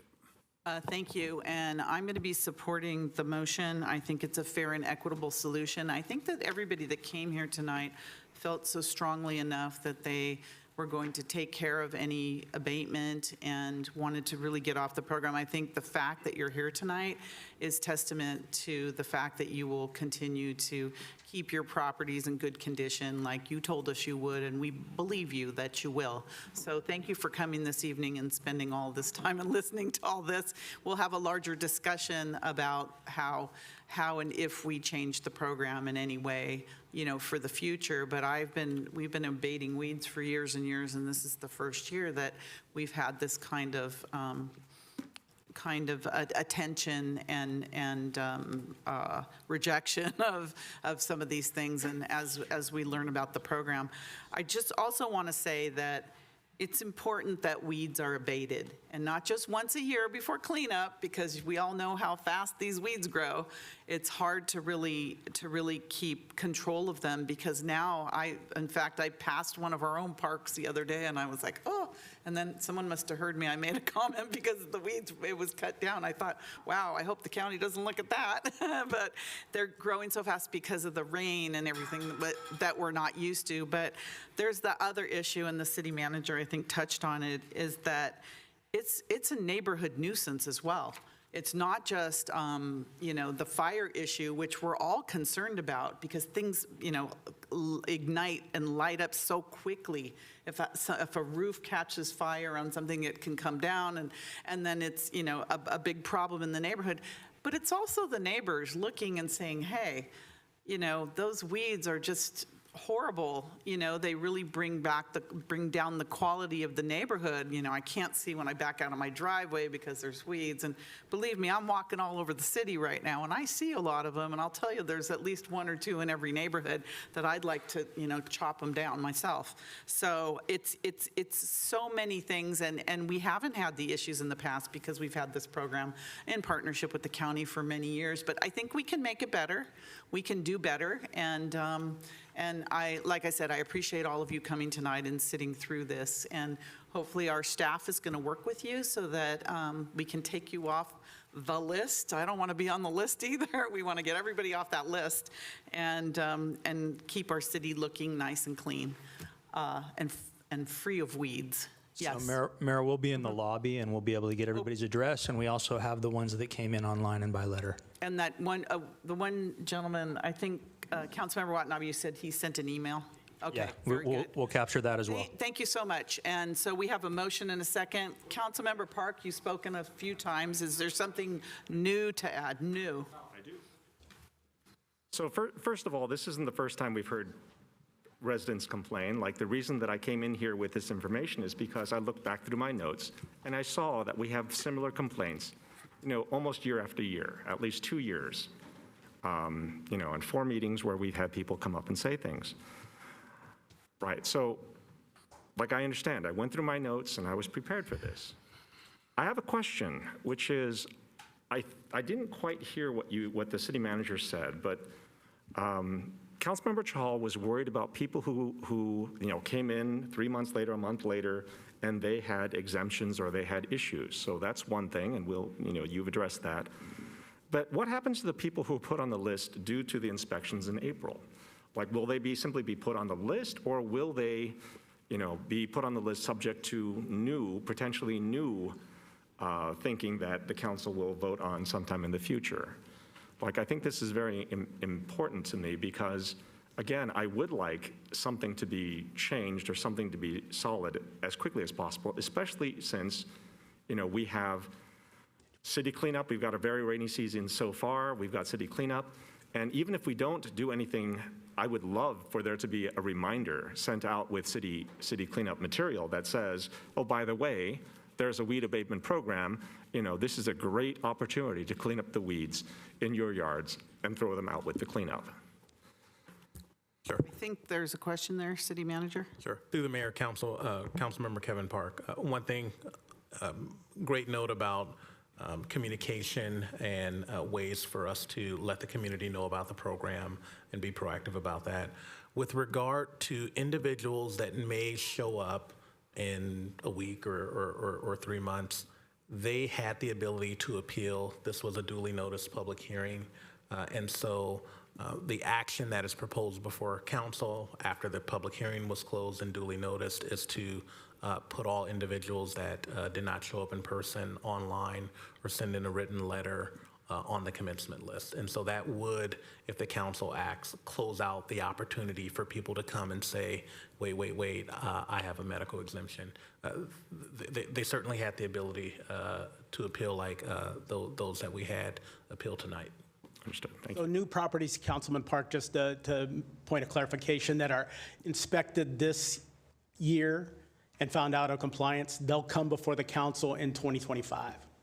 So the next fiscal year, or calendar year, sorry. Thank you, City Clerk. We have a motion and a second. It's kind of a long motion. And Madam Mayor, while she's doing that, just to clarify on staff's recommendation, you have provided an updated resolution, mostly technical, in nature. You inadvertently got, I think, a prior to last final update resolution in your packet. Now you have the new updated good resolution. That's the one you're acting on, is the updated Whatever resolution. the one is under recommendation on our agenda. You're not changing that, are you? It's no, it's just, there was an updated draft of the resolution itself that's now uploaded to the packet. It came in an email today that's added Yes. onto this. Yes, Mayor, that's right. Correct. You That's have- that one. yeah. Yep, thanks, Mayor. All right, please register your vote.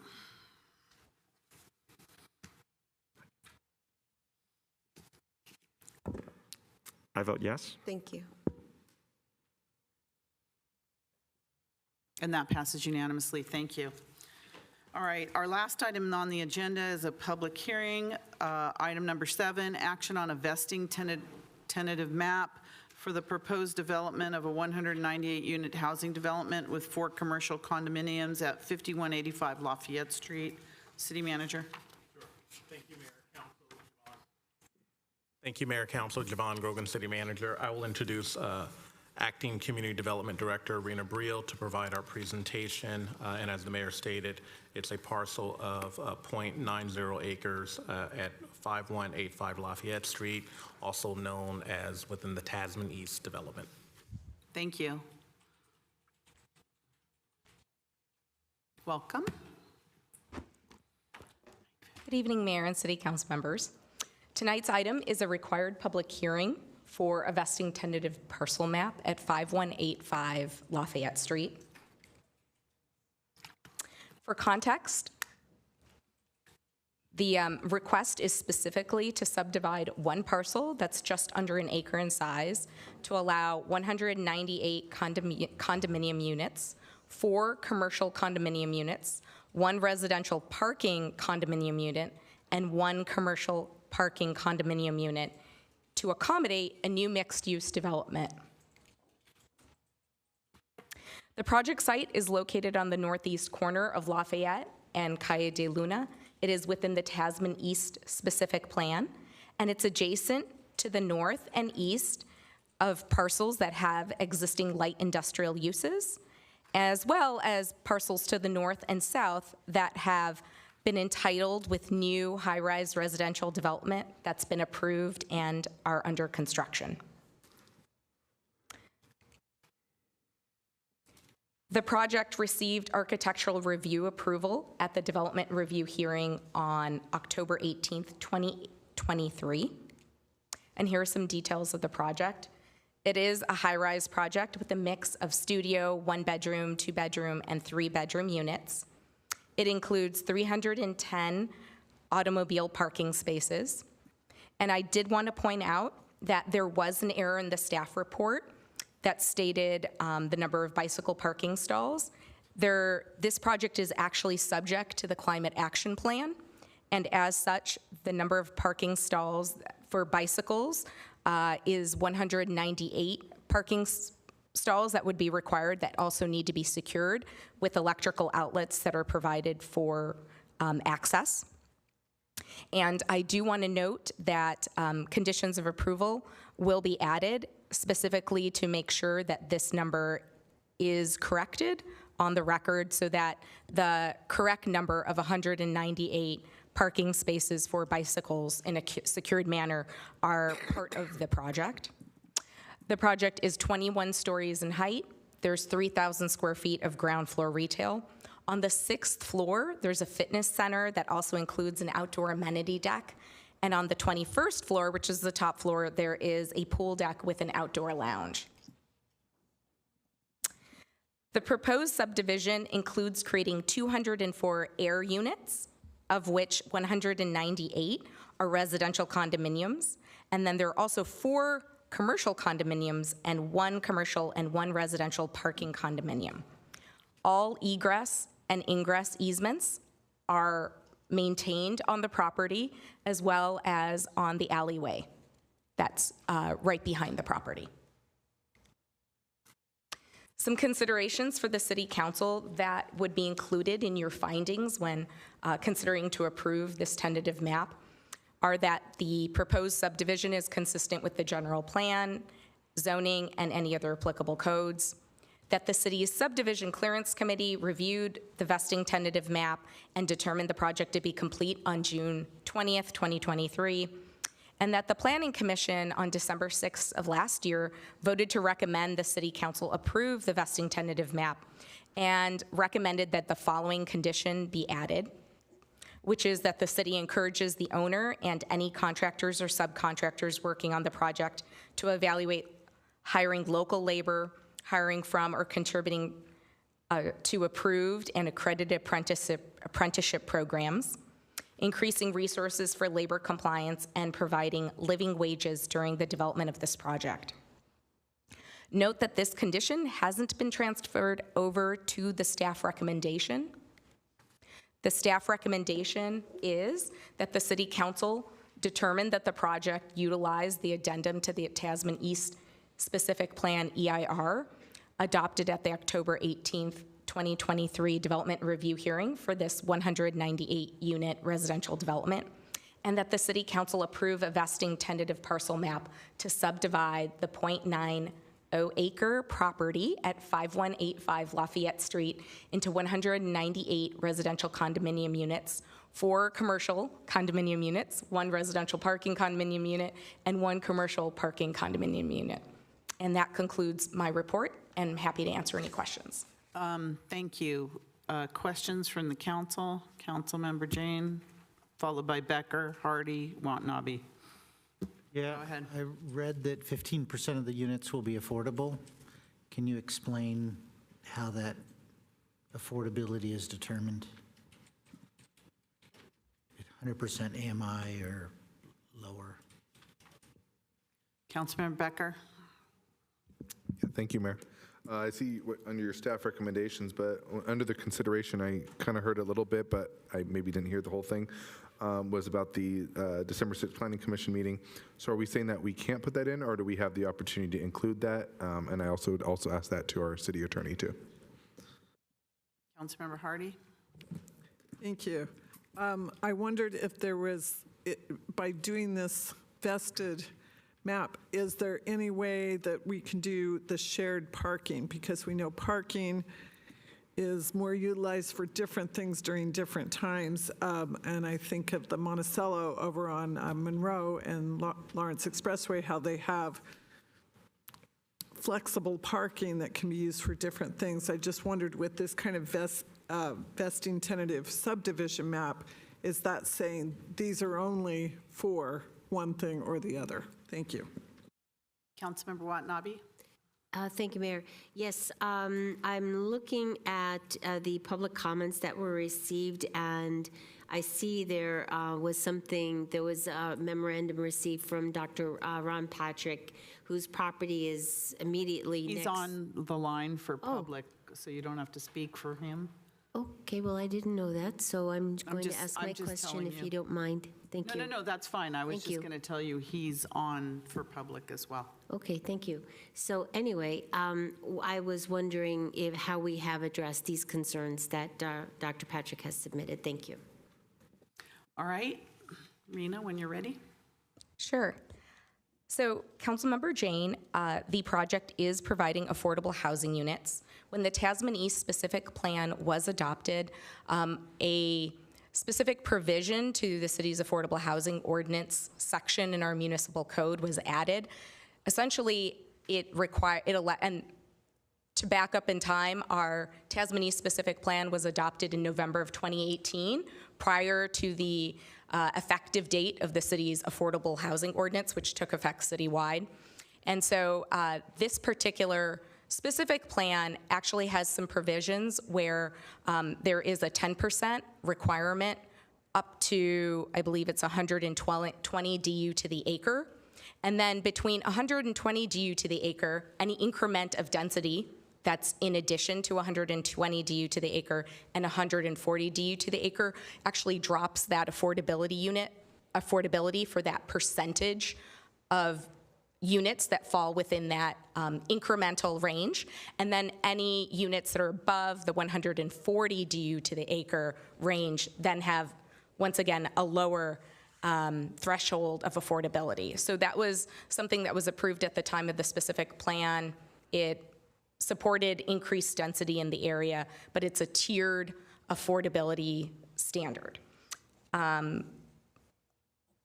Councilmember Becker, I believe your question was whether or not we can add this condition of approval to this vesting tentative map related to the bicycle parking spaces. Is that?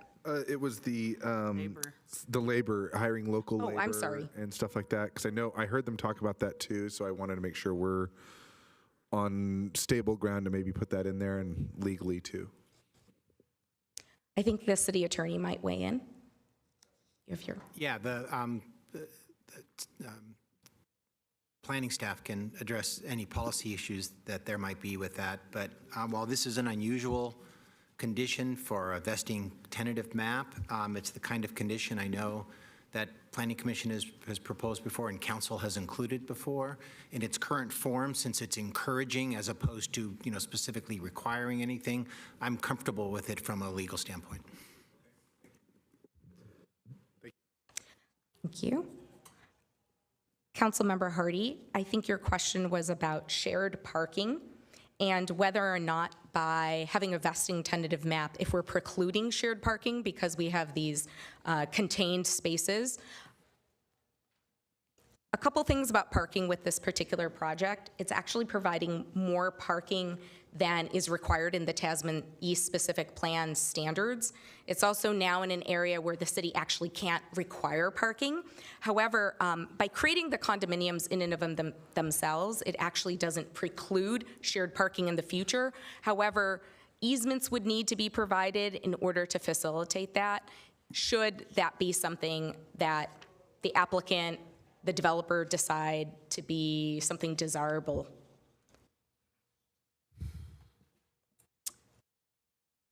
And Councilmember Watanabe, your question about Mr. Patrick, and I think he is on the line, so I can let him elaborate a little bit more specifically on his concerns. He did raise concerns at the Planning Commission hearing.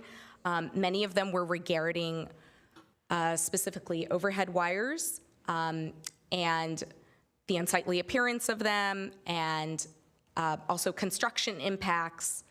In addition, he was concerned about, I believe, perhaps the transmission lines that are proposed in the future, and I think also was interested in potentially having the property, the applicants provide some security for fencing. And a couple things about that. This particular project will be required to underground lines on its frontage. That should not create an additional burden outside of their frontage, but will diminish the visibility of lines on their frontage. All the easements that benefit Mr. Patrick will be maintained. Staff's triple-checked that. And then in terms of business interference during construction, totally recognize that Tasman East is a major construction site right now. However, construction will be limited to on-site staging on the actual site or within a property, 2354 Calle de Mundo, which is also owned by the applicant Ensemble Development. All entry and egress easements will be maintained as shown on the T-map, and those will be maintained through construction. Regarding fencing that Mr. Patrick would like provided for his property, that was actually a condition of approval for the Summerhill project in Tasman East. There might have been some challenges to actually implementing that in terms of some interference with utilities. However, that was a condition of approval for the Summerhill project that they provide that fencing. And this project is not actually going to need to take into account a particular receiving station. It's not a pertinent issue for this particular project. So I think those were the comments, but I'm sure he'll get online and address that. Okay, thank you very much. Is the applicant online? Do we have the applicant? I don't see an applicant. Rob Gonzalez. Oh, Rob? There you are. Gomez? Yes. Oh, yes, Can you Gomez. hear me? Yes, go ahead, please. And Madam Mayor, as the Yes. applicant, in a public hearing, he'd have up to 10 minutes to. Yeah, I know. Oh, just wanted to make sure we had it. City Clerk, 10 minutes. All right, go ahead, Rob. All right, thank you. Thanks. Good evening, Mayor and the council members. Thanks for having me on tonight. We do not wish to have a formal presentation. I think Rena did a great job covering the major points of this tentative map, and we don't have a formal presentation to add to this. I do just want to say that Ensemble has had a deep commitment to Santa Clara and to the Tasman East District, and this is just one more project that we're excited about. I'm sure many of you have been out there, but a lot of construction going on. One of those projects is our project, the station project that is slated to be open at the end of the year. We're really excited about that. We also have the beer garden project that is right at the gateway off of Tasman that we are entering our final stages of plan checks. We're excited to get that construction started hopefully next month, open later this year. We have another project, parcel 6061, that we are in the late stages of our plan check process there. And then we have 5185 Lafayette and 2354 Calle de Mundo, which been through entitlements, and we're looking to get those drawn up through construction documents in the coming months. So really committed to the district, really like the opportunity to, with this tentative map, to either market these units for rent or as condominiums for sale, and thinks that it would bring a potentially optionality for greater diversity in the unit types that are in the district. So once again, I don't have much else to share, but just wanted to reiterate that we're very committed to this district and excited to see where it continues to go over the coming years. Thank you. Thanks. All right, it's a public hearing and it's open. We have Ron. You're on, Ron? I don't see him now. Hear me now? Oh, there we go. Yes, we can hear you. Go ahead, please. As you know, my property is directly beside this development. Electrical services for the current building are on my property, not just in easement areas, but actually on my private property. And that's kind of blocking me putting up the fence because someone's going to get electrocuted if he puts a pole in. At these meetings, I ask for details about the electrical services feeding the building. Because typically what the city does is they ask the developer to go underground on their property, but once it's 1 foot outside the property, well, all hell breaks loose. I asked the development department about this. They didn't know what was going to be done. Then I asked Silicon Valley Power. I've been doing that for the last 6 months. They run us around. They told us to request the information through the city portal. And after a bunch of weeks, we got the electrical plan for Related 2 blocks down the street. And now they've fallen off the planet. Now, how can anyone review a plan of parts of it, if parts of it are being held in secret by Silicon Valley Power? On section G of what you're being asked to sign, it says the design of the subdivision and types of improvements will not conflict with easements acquired by the public at large, blah, blah, blah. What about interfering with my property? You know, I don't know what's going to go up there. I asked for you not to sign the resolution until Silicon Valley Power tells us what they're going to do to get power to this facility on my property. How are they going to get to it? They're not going to put a nuclear plant there, so they're going to have to run cables in. And I've seen what happened in the Summerhill development. It gets run across my property above ground. Look at that, 40 seconds left. 12. Well, okay, that's it. Okay, thank you. We'll get to you in a minute. Is there anybody else that would like to make a comment on this public hearing about this project, this tentative map? Do we have anybody else? I don't see anybody else. Okay. Is there a motion to close the public hearing? Motion. We have a motion by Vice Mayor Becker, second by Councilmember Chahal, to close the public hearing.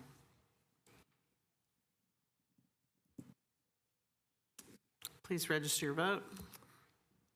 I vote yes. And that passes unanimously.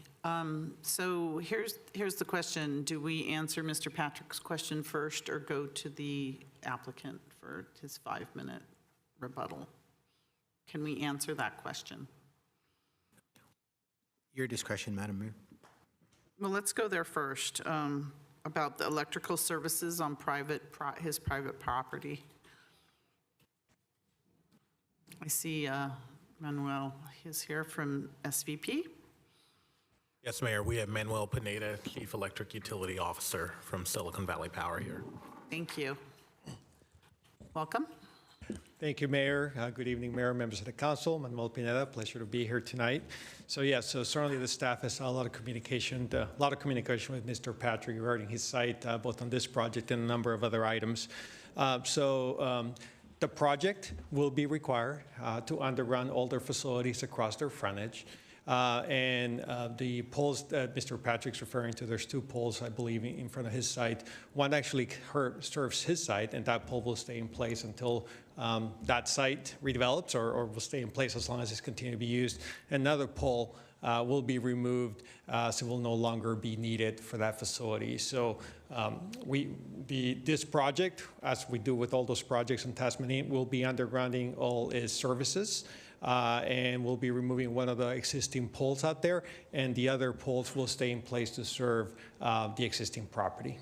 So there's no electrical services going to be placed on his private property? It's all going to go underground? Is that what you're saying in the future? The services for this property will be located in the frontage of their property underground. We do have easements across the site. Of Ensemble's property? Yes, correct. We do have easements throughout the site, so I can't say for sure exactly how all the work's going to work within those easements when you're disconnecting and reconnecting, so I'm not going to commit to say that no work will happen within those easements, but the services for this project that's proposed today will be underground as part of the project, as we would for any redevelopment in Tasman East. Thank you. Councilman Vice Mayor Becker, you have a question on this item? I mean, this subject? No question.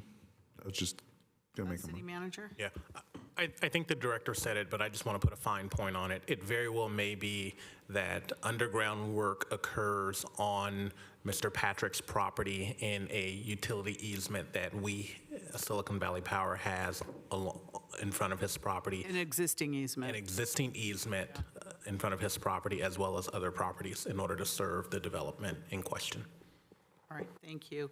Rob, you have 5 minutes. I don't have anything else to add to that. I think Mr. Pineda did a good job of addressing the issue raised by Mr. Patrick.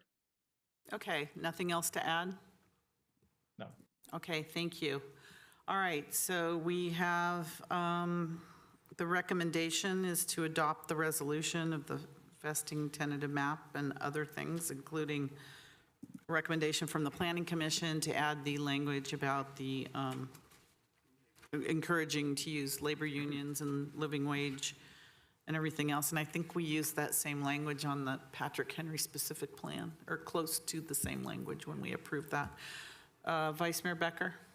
Thank you, Mayor. Go ahead and make a motion taking staff's recommendation and also including in the motion Planning Commission's, wherever it went, right here, sorry.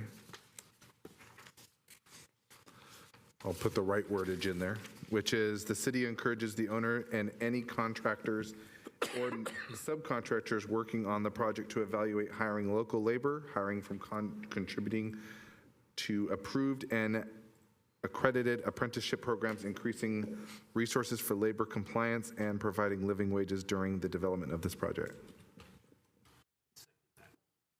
We have a motion and a second. Councilmember Watanabe. Thank you, Mayor. Yes, I want to just add a request, and this kind of goes back to the weed abatement program that we were talking about earlier. I've been made aware that because there's a lack of parking out there, you see there are a lot of trucks and vehicles parking alongside Lafayette Street. They're parking up on the grass, and obviously, well, I don't know how often those grasses are cut, but the concern is that the catalytic converters, being that close to the grass, that there's a concern that, again, talking about, fires and safety, that is there a way to make sure that that grass is maintained out there? Because those cars or trucks are going to be parking out there for probably quite a while until this project is finished. So it was brought to my attention, so I just wanted to make you aware of that and maybe pass it along to make sure that the grasses are maintained out there alongside Lafayette Street. Okay, thank you. So we have a motion and a second. No other discussion. City Clerk?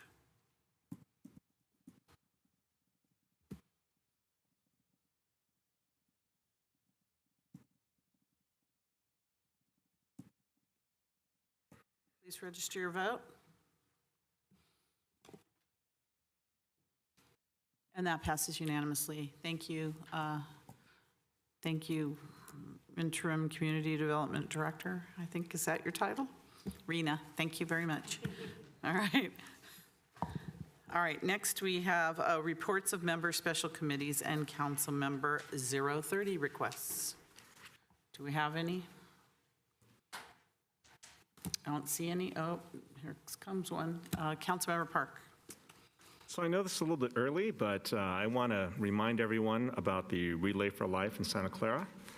I think it's tentatively scheduled for April 27th from 10 a.m. to 10 a.m. I mean, before COVID, it was a 24-hour event, but after COVID, it's gone to 12 hours, and we really want the attendance up. I know that Mayor Gilmore has gone almost every year. Last year, she was there with some of her family, and it was a great event. And I would really like to see more council members there, at least do a lap with us. And I want to encourage anyone out there that's concerned about cancer. I mean, as we live longer, the chances of us dying of cancer is actually getting greater. And I'd like to see more people involved to research in how we can understand and control cancer better. So just my 2 cents. Again, April 27th. Oh my goodness, I'm forgetting the park. Townsend Park from 10 a.m. Townsend Field. Townsend Field from 10 a.m. to 10 p.m. That's all I want to say. Thank you. Okay, seeing no other city manager, executive director report. Sure. Thank you, Mayor and Council. Really quick, high-level report on a visit that a number of staff took to Las Vegas for Super Bowl 58.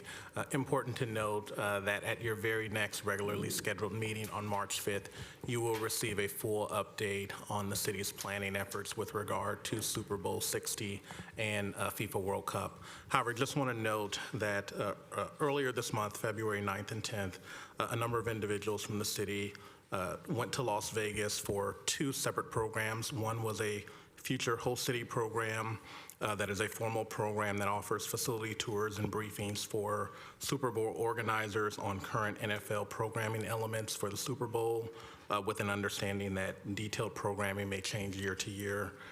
The other program is what's oftentimes referred to as VPSO, Visiting Public Safety Officers Program. It's a multi-day facilities tour and briefings from Super Bowl public safety agencies on pre-planning and coordination by local, state, federal entities working in conjunction with the NFL and their security teams. Frankly, the key component of each program is networking with dozens of staff from the NFL, peer agencies, and partners to share experiences, lessons learned, and offer support for future host cities. Specifically with regard to the Future Host City program, I attended that, along did Assistant City Manager Chuck Baker. Other cities in attendance were New Orleans, that will be hosting Super Bowl 59. Their mayor was there, the Louisiana Lieutenant Governor, their host committee, as well as various city officials. The Bay Area delegation included people representing from the Bay Area Host Committee, the City of Santa Clara, SF Travel, San Jose Sports Authority and Visit San Jose, Moscone Center, and Giants Enterprises. Other future host cities that were in attendance were Los Angeles, that will be hosting Super Bowl 61, as well as the Carolina Panthers that do not currently have a bid, but wanted to attend to find out information on how that occurs. Just a high level, we'll go into much more detail later, but I and the Assistant City Manager arrived the evening of February 8th. February 9th at 8 a.m., we secured our credentials and then headed with all other host cities on an escorted tour of several buses to several venues for tours, and then had a number of meetings with NFL staff and the Las Vegas Host Committee, discussing community relations, social responsibility on location, which is the hosting that we're likely to also experience here, supplier diversity, business connect, budget and audit, workforce teams, marketing, legal, as well as a significant meeting with the Las Vegas Host Committee. That Saturday, we also toured various facilities around Las Vegas on location, their staff credentialing area, how much space is dedicated to that. As you know, staff credentialing will occur at the Santa Clara Convention Center, similar to Super Bowl 50. And then after a day of touring facilities on Saturday, I left Vegas early in the morning, or not early in the morning, in the afternoon before kickoff, arrived back home actually when the score was still 0-0, watched the game with my family, and we all know what happened after that. We'll give a detailed update again at your next regularly scheduled meeting. I'll also, in the interest of time tonight, I won't go into the VPSO, the Visiting Public Safety Officer Program, but it's worth noting that we did have 13 people in attendance from the Bay Area, eight members from the City of Santa Clara, 2 firefighters and 2 public safety officers. There was also 5 people from our partner agencies, San Jose PD, San Francisco PD, and the Santa Clara County Sheriff's Department, and we'll talk at your next regularly scheduled meeting a little bit more in detail with what happened there. With that, thank you. Thank you for that report. That leads us to our adjournment, but I'd like to make a statement. I'd like to acknowledge a tragic incident that occurred early this morning in our city. You may have already heard it reported on the news, but a 3-year-old boy was tragically murdered in his home, another life lost to gun violence, this time in our own community. The suspect is now in police custody awaiting booking. This act of violence is not only horrific, but it's senseless. One of our residents, a mother, is without her child tonight. This loss of innocence is unimaginable. We grieve the loss of this little boy and send our deepest condolences to his family. Just last week, our country was terrorized by another mass shooting. This was at the Super Bowl parade in Kansas City. 23 people were shot, and half of them were children. How many more lives will be lost before we find the courage to act? How many more tragedies must be averted if we can find the fortitude to address the root issue of mental illness, domestic violence, and keeping dangerous weapons out of the hands of those who wish to inflict harm on our communities? It's my sincere hope that by holding in our hearts the memory of every victim of gun violence, that change will come. I'd like to now ask that we take a moment of silence to remember the young life of that little boy that was lost today.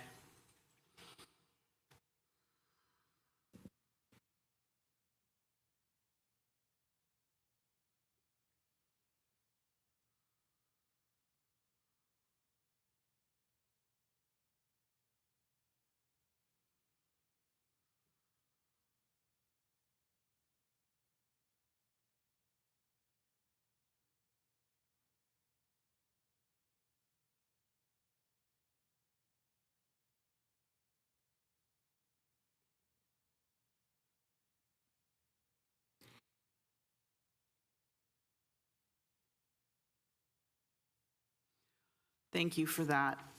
Is there a motion to adjourn? So be it. Motion and a second to adjourn.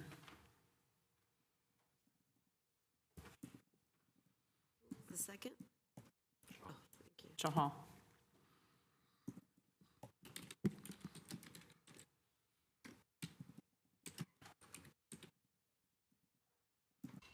Please register your vote.